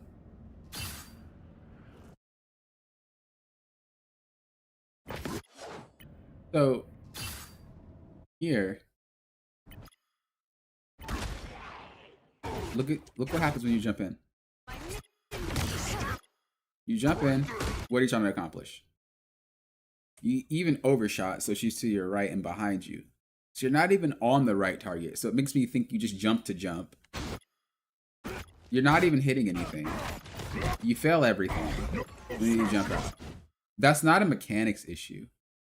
That is genuinely, you did something without a thought at all. You just said exile, boom. I'm here. Wait, for what though? You have to know why you're doing it. It has to be one of those three things. Because if you do that, you can actually perform your actions properly. It has nothing to do with just being bad or mechanics. It's just your thought process. You're not thinking. You're just hopping around to hop around. I had this problem with Captain as well. I would be very active, but not really accomplish much. That was better. Okay, that moved to the next target. Yeah, there you go. Why did it take you so long to do this? As soon as you thought about something, it worked. Or maybe you're coin flipping every time. Maybe you're coin flipping every time, and it just happened to work that time. If you're coin flipping it, don't do it anymore. If that wasn't a coin flip and you actually thought about that one, then think about it more. The current score is 0-3.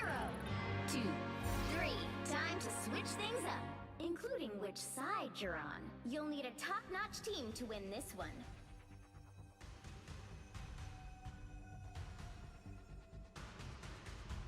Yeah, you don't really ever want to pop that, especially in that situation.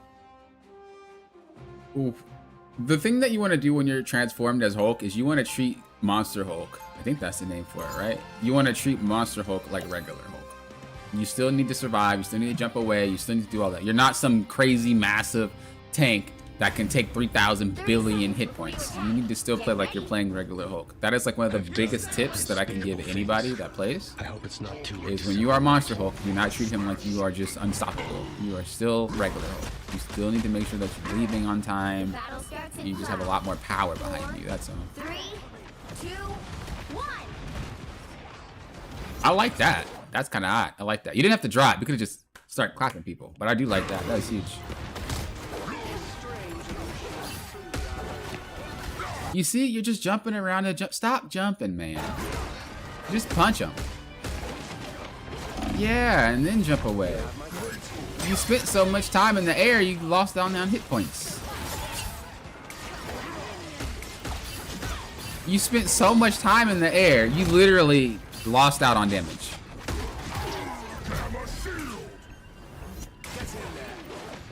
Okay, round 2. This was a good idea, like I said. Just start clapping, though. You don't need to drop. Okay, you drop. The problem with this is you dropped into something you couldn't see. This is what I'm talking about, is you're not thinking when you go. That needs to be resolved. When you can honestly rectify that, oh my God, you're going to play so much better. Look, you don't see anything. What did you do? Boom, I'm here, guys. But you didn't see anything. What if your team is in spawn? What happened? Like, you didn't see anything. Well, I mean, that happens. This is why you don't do it. You have to know what you're leaping into. You can't just go blind.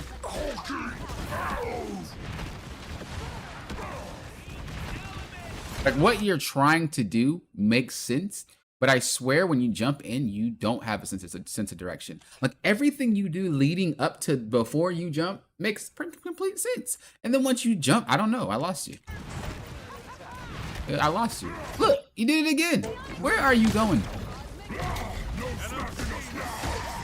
You see? Every time. And it's like, I know it sounds like, Poppy, you're saying the same thing over and over and over again. That's because it keeps happening. You jump in, you swing at the air, booga booga, and then you jump away. That's not scary. That just means every time you jump in, you're not accomplishing anything.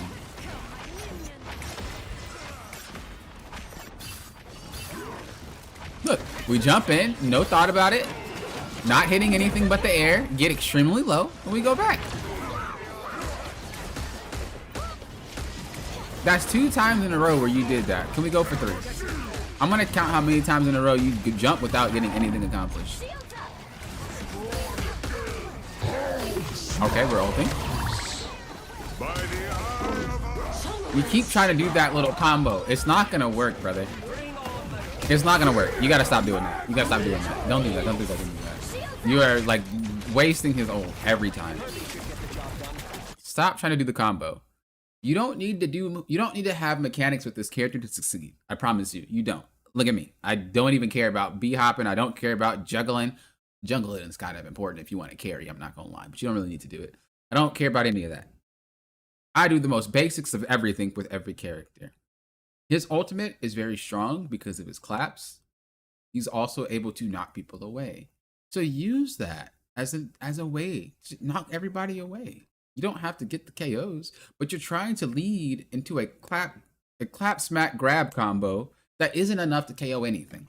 And when you grab people, they can't shoot what you just grabbed. They're immune. The only one taking damage is you. You have to keep this in mind. I want to see you use your ult a lot better.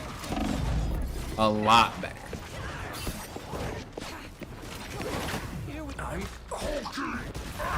Okay. We're gonna count how many times you jump in and do nothing. Here we go.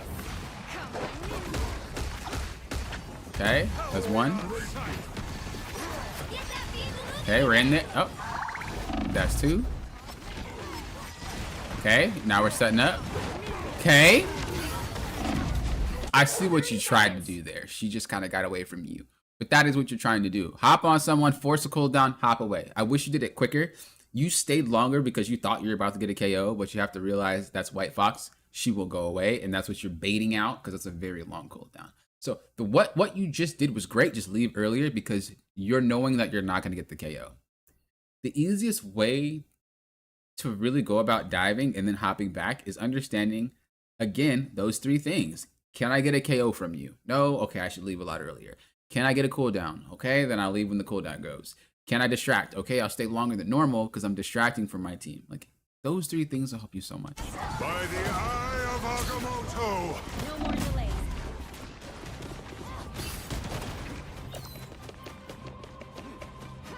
The final 10 seconds. Get that beat. I promise you, once you fix that, your whole gameplay will be insane. Because that's all it is. Better. I mean, it's over, but yeah. That's all it is. That's all it is. Your mechanics aren't bad. Your gameplay is, or like your gameplay in general isn't bad. You're just not thinking. That's all it is. You're just not thinking. You think about those three things when you hop in. I guarantee you, your whole gameplay will skyrocket. I guarantee you it will. That is the only weakness in your gameplay right now, is that. That is the only weakness. All right, we'll do one more. We will do Boo Moon, because I don't think we did Boo Moon in like ages. Oh, we didn't do Raged either, I don't think. I feel like Boo Moon.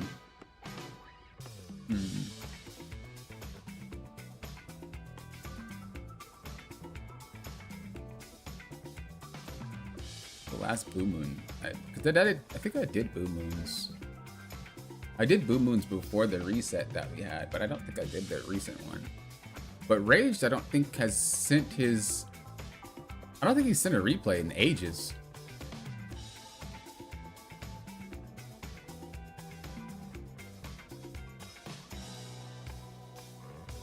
I'll do Rage just because he hasn't sent one in ages. Boo Moon, I've done yours before season 7.5 or 7.0 hit. I know for a fact I've done a lot of yours.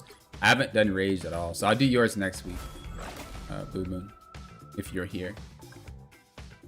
All right, this one says, I'm now playing with GM and above players, and I feel like the skills. I feel the skill ceiling again. I know I can't make the same mistakes in lower ranks as I do here. This specific match, I struggle and barely make it as Magneto with a triple DPS carrying me. I try to apply my anti-dive knowledge here to protect Luna and my vulnerable teammates. Could you help me start cutting down my lower rank mistakes and help with my decision making as someone wanting to keep up with GM? Okay.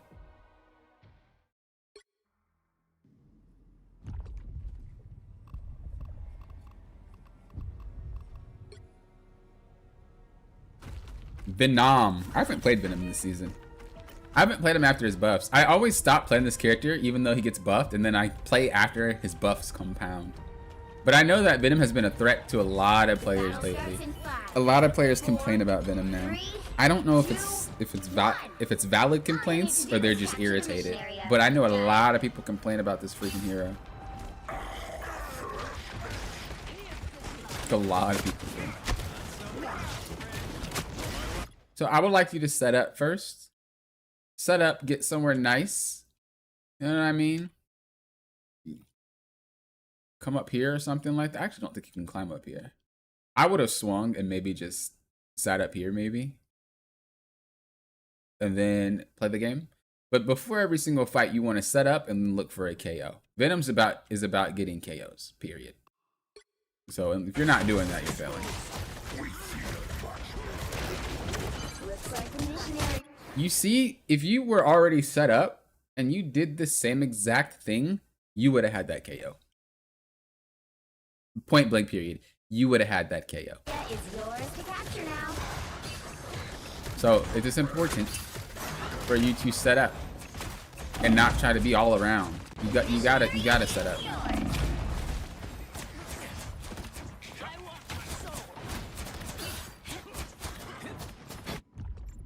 Venom is annoying. Is Venom more annoying than Cap? I think so. I feel like bad Venom players can still make Venom work. Bad Cap players are just really easy to take out. I'm not gonna lie to you. Okay, in a situation where you feel like you have to turn around, just back up. Keep everything in front of you. So if you're like, oh my god, we're getting dope, don't turn around and shoot. And just back up.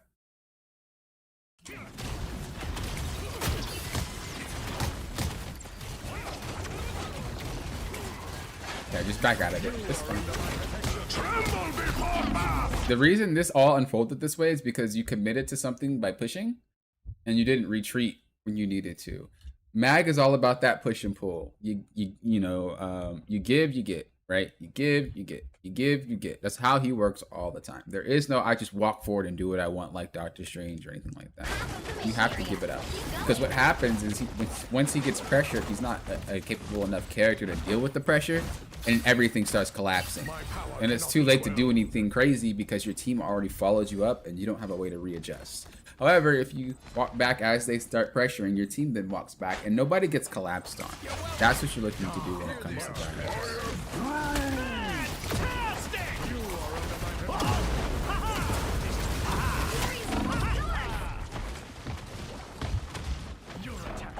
Yeah, kind of like that. You just back up, let it be.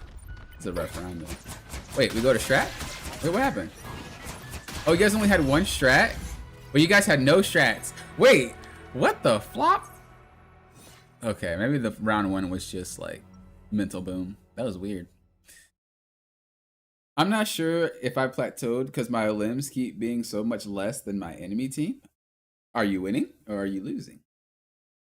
That is the true question. I haven't had too many issues facing Venom this season. I don't think I encountered many as Angela, but as White Fox, they're frequent. Fair. I'd rather face Captain Venom. Cap is less annoying. Fair. Yeah, I think only a good Cap is annoying. I don't think basic Caps are. The battle starts in 5, 4, 3, 2, 1.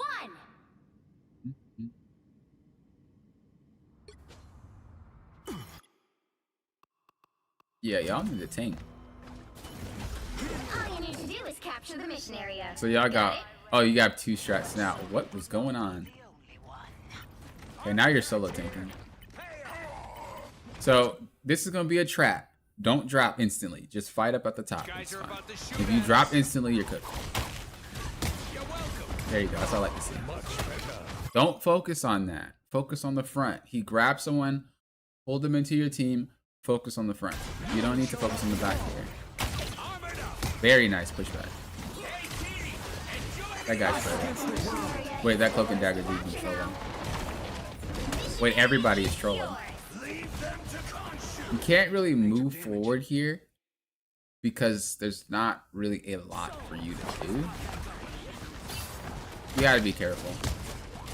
Yeah, you need to be with them. It's a very weird place to. I hate this map. I would just go low, man. Honestly, I would just start the fight low. Starting it high is kind of a bait.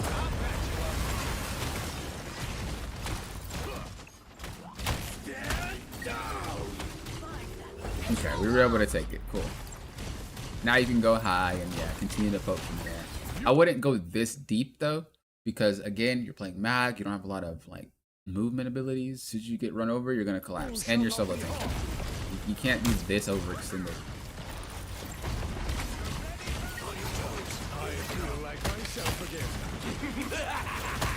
This is rip Kind of like that. firepower.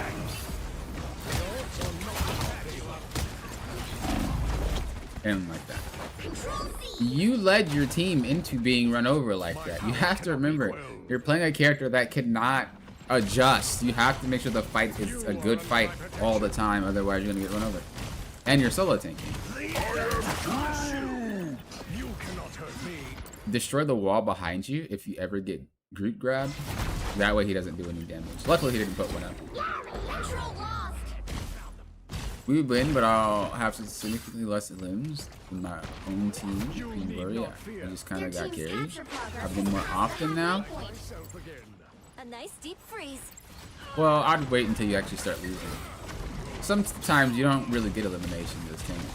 Us against the world. Fear Magneto.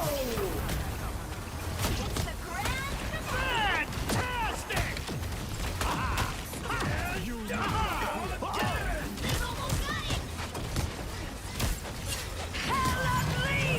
tremble before blast.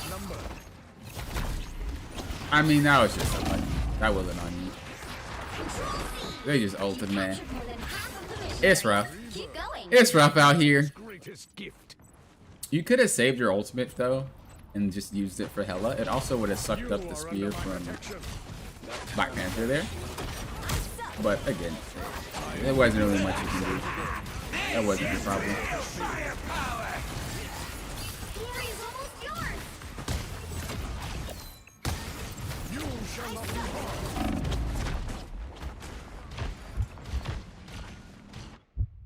So there is kind of like a misconception when it comes to tanking and to divers. It's not necessarily the tank's job to ensure the strat players are okay.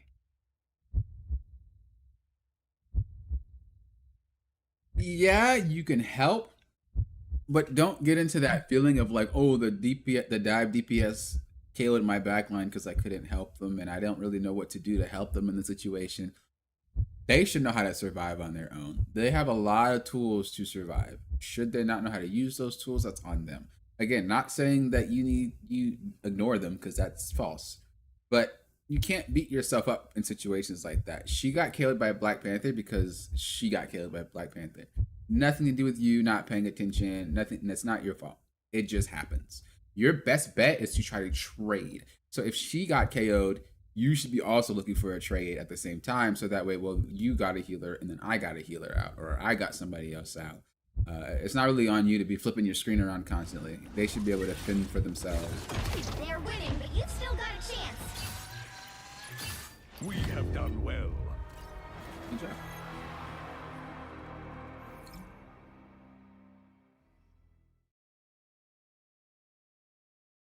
You like my thing is you help them if you are next to them, otherwise you won't get there in time anyway. Yeah, that's pretty much how it is. 3, Like they all, a lot of them whine and stuff, but realistically, I mean, you can't get to you. You can't get to you. Got it? I won't tell you. To alter that arrangement.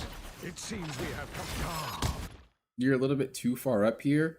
You don't have a way to adjust. You might get run over. Much better.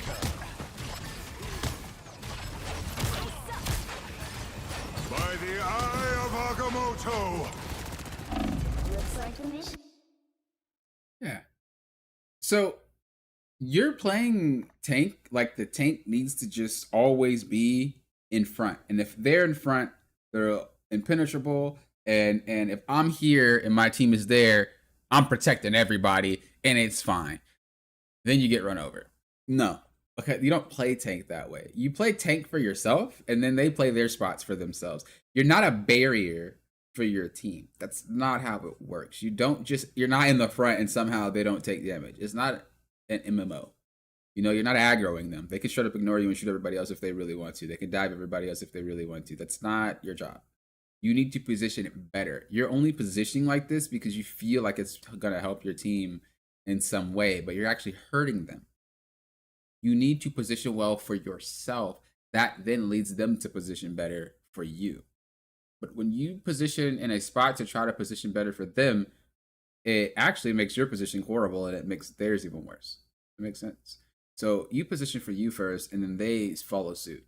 That's how that works. Every single time you've gotten run over like this is because you overextend expecting something magical to happen and you just get run over. That's just how the game works. Even if you're in a poke comp, you'll get lit up.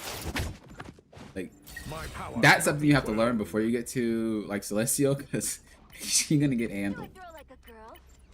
It's a hard thing to think about, don't get me wrong, but when you get it, you got it.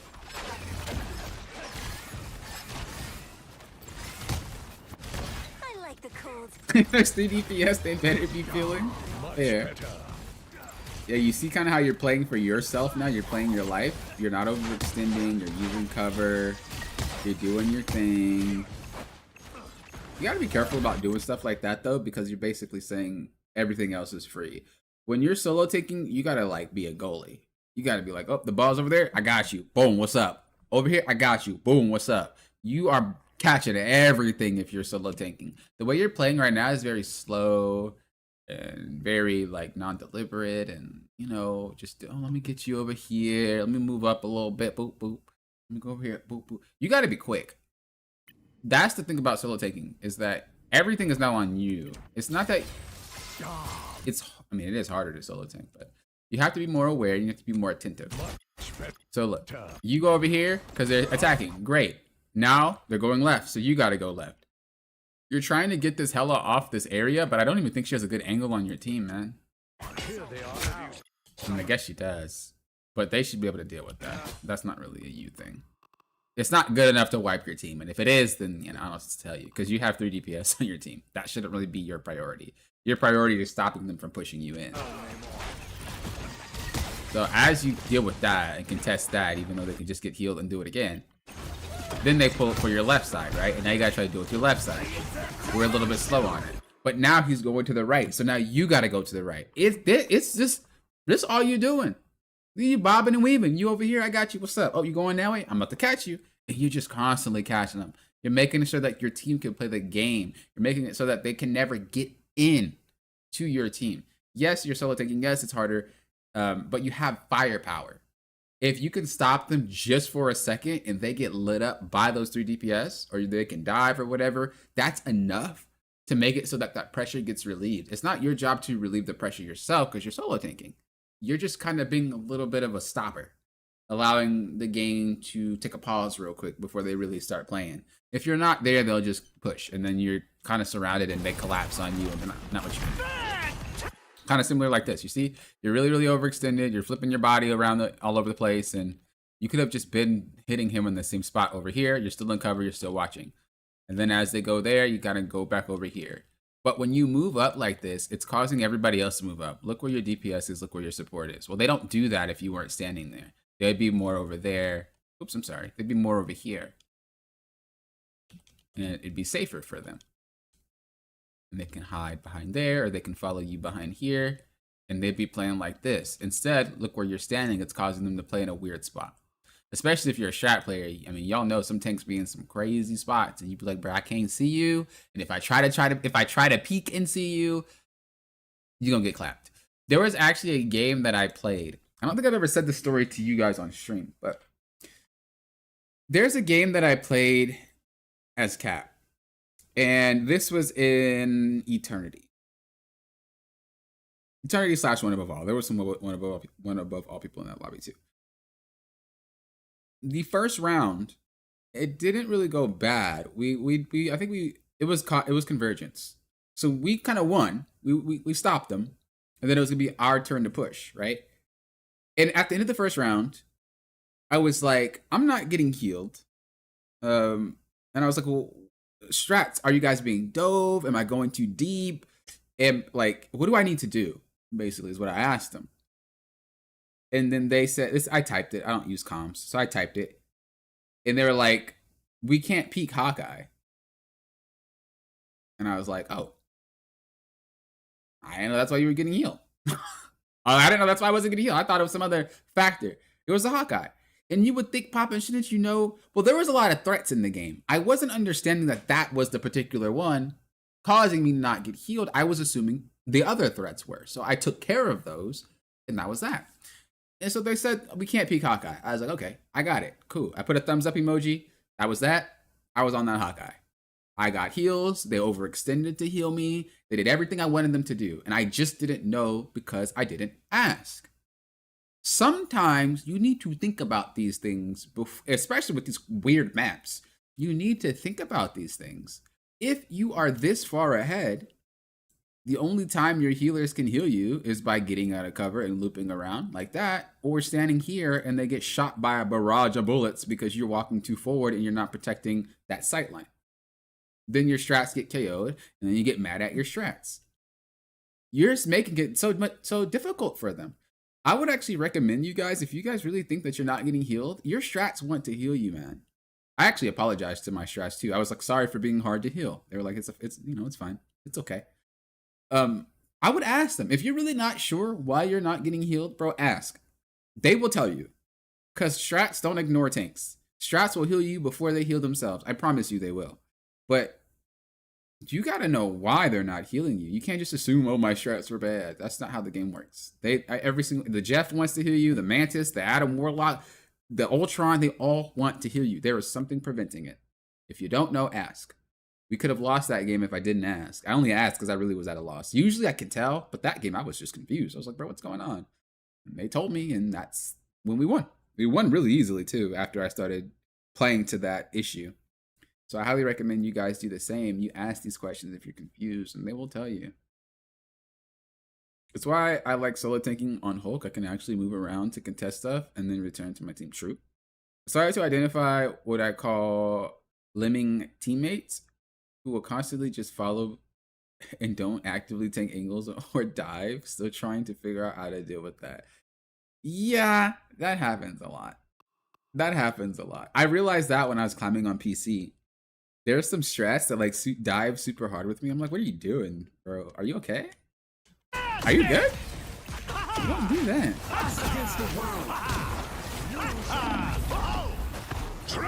Just back up. Just back up. If they start ulting on you, back up. You can't hold space just to hold. You can't just stand there expecting to survive. If you stand there and your team decides to like not move, they're KO'd. If you stand there and they do run, and then they run past you, they're KO'd. There's no world where you survive and they survive. You have to give up space. It doesn't even matter what tank you are. When they start popping ults, back up. Just back up. That's the goal of ults, is to be able to make plays and make space and all that extra crazy stuff. Ultimates allow you to do that. You have to respect it.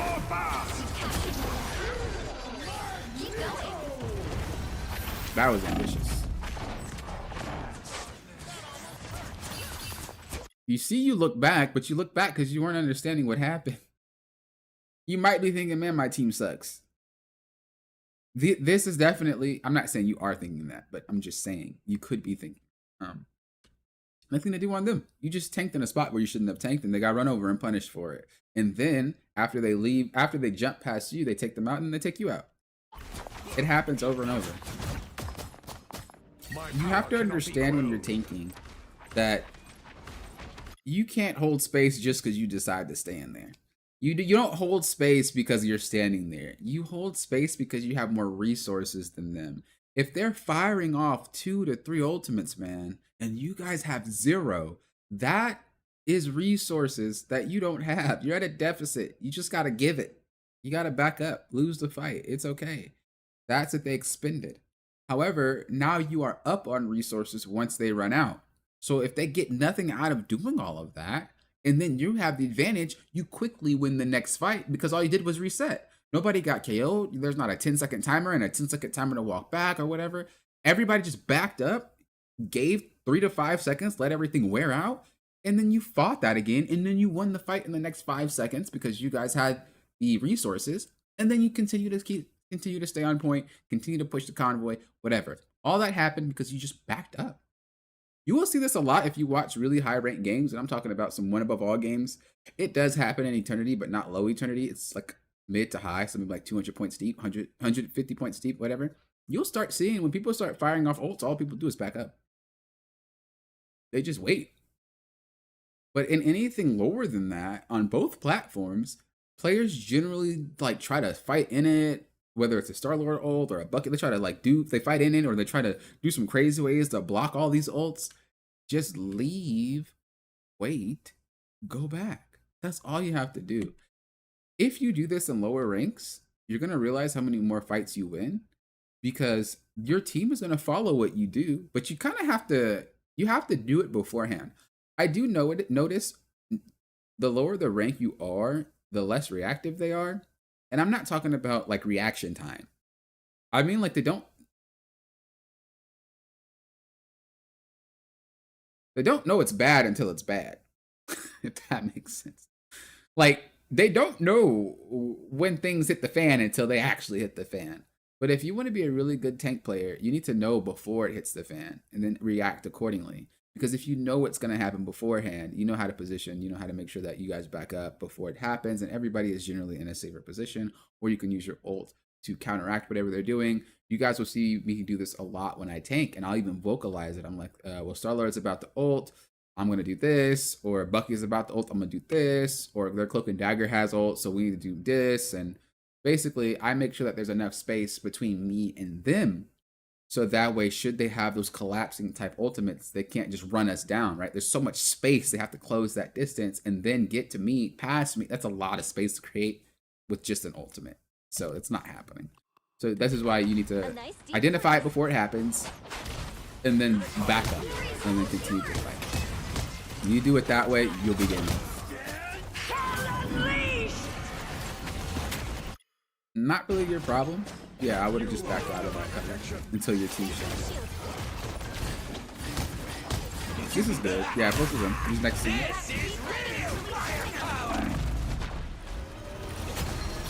Nice. Yeah, huge. Very good. We didn't do anything crazy. We just kind of fought what was near us. Remember, everything's not your problem. It does get really overwhelming when you hear Black Panther swipes in your left ear and you hear Mr. Fantastic in your right ear, and you have Doctor Strange walking at you, and you got an ult popping off over there. You're like, bro, what do I focus on? Don't worry about it. It's not your job to handle every single thing. Just pick one, what you feel you can handle the best. Well, you're probably not landing shots on Black Panther, let me be honest with you. So picking the Mr. Fantastic was the best choice, because he was easy to defend. Your healer was right there with you. It was a great choice. That you played that really well. Like that was good. That was good. We have done our part. I like that. Don't overextend. You know what happens when you do. They walk right past you and burn your entire team down. Give enough space to walk back to you. Yeah, that happened. Now there's a whole bunch of stuff happening around you and you don't know what to do. You're just attacking everything and you crumble. This has happened this entire match, by the way. You overextend, 3,000 things happen, you crumble or your team crumbles, you guys get wiped. You overextend, 3,000 things happen, you crumble, your team gets wiped. It's the same thing on repeat. It never changed. You gotta stop overextending. You have to know that these characters can rush you down. So you have to give them enough space. You don't have really any stopping tools for the characters.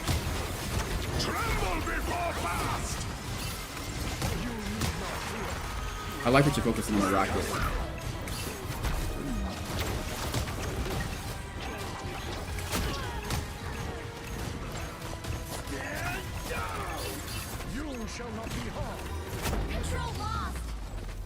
That was good.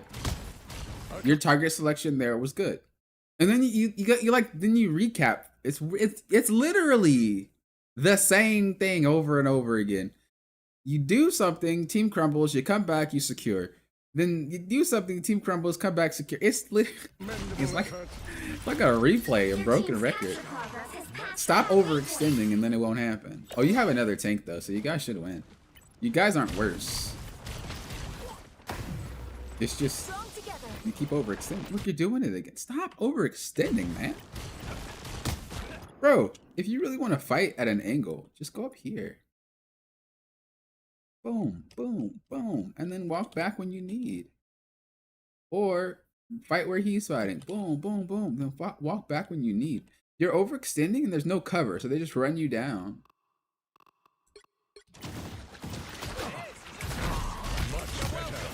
Wrong person.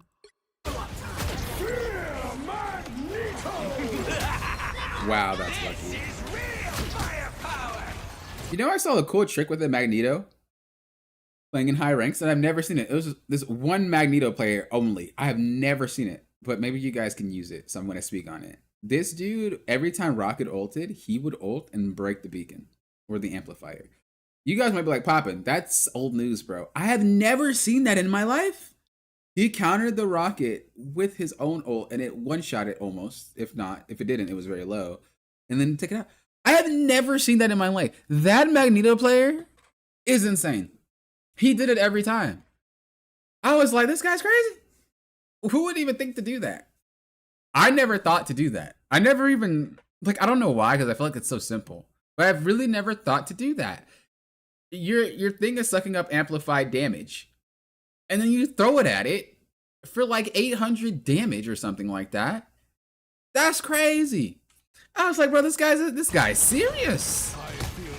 Definitely give it a try if you guys are a Mag player. I ain't never done it before, but that's insane. He nailed it every time. Got to the point where I wasn't even worried about a Rocket ult anymore. You'll have to keep fighting until I was like, you got it. A nice deep freeze. Yeah, I figured you guys would win once you had 2 tanks. It wasn't like you guys were bad. It was just you kept overextending. The fact that you kept reclaiming it means you guys were good enough to win. I would just try to stop overextending. And I also would try to not think about everything being your job, because it's not really. I've ulted to counter a Rocket ult before, but never to do it at the end. I know! It was such a crazy thing. I wish I had the game. This dude was getting it and just nailing the amplifiers. I was like, golly, bro, you're killing it. All right, how long are we shooting for? We've been shooting for about 3 hours, 20 minutes. So we're gonna call it, that was our last replay. It seemed like a lot of you guys are having decision-making issues. For those of you that are members, I will be doing your replays in video format. So expect to see some content on that in video format. Since we're having some decision-making issues, maybe I'll make something based off decision-making as well. And then to help you guys. You never thought about it? Yeah. I was genuinely shocked. When I first seen it, I was like, what are you doing, bro? And he threw it at it. And I was like, oh. And I was like, surely that doesn't work. And then he ulted again. And then Mag ulted. And then boop. I was like, bro, what in the... That's crazy. That's crazy. I thought it felt like a waste too. But the thing is, you're basically Phoenix. At that point. It's not a waste. Especially because you know that someone's going to counter the Rocket ult, right? But sometimes you have characters on your team that can't destroy it that quickly. Like Cap is very bad at it, honestly. Emma's really good at it. Iron Fist is really good at it. But some characters are just genuinely really bad at it. And instead of having your entire team focus it, especially if it's in a weird location, because they put them in really hard spots to get to, especially if you're a melee character, you're not touching it. What he would do is he would throw it at those spots, and he would break it instantly. And I was like, fam. That's crazy. You have to think about this too, Kato, that we're in a rank where people will get eliminated immediately. So it is better to take that out as soon as possible than try to fight around it, because the DPS are very good at shooting people. So his thought process wasn't wrong for the rank that he was in, but I could see how it could be a waste in lower ranks, because generally you guys were able to play a lot better through it. But in higher ranks, people will take out Invis, they'll take out Cloak and Dagger middle, they'll take them all out because they know how to do it. Whereas in lower ranks, people don't generally do it that well. I don't know if you should waste it down there, depends on the situation. But for the rank that we were playing in, it was a really good thing because it was the only thing saving the game. It was the only thing saving the game. He didn't really need it for anything else either. But yeah, thank you guys for watching. You guys have been great. I might stream again a little bit later. I might not though. I might not though. I kind of want to play more Overwatch because I want to get my placements done. I want to play more Rivals on PC, but I think I'm just gonna wait for my parts to come and then upgrade my computer from there. But we'll see. But yeah, I might not stream. If I do stream, you'll see it. If I don't stream, thank you guys for hanging out. Thank you guys for watching and stopping by. It was a great Saturday, like usual.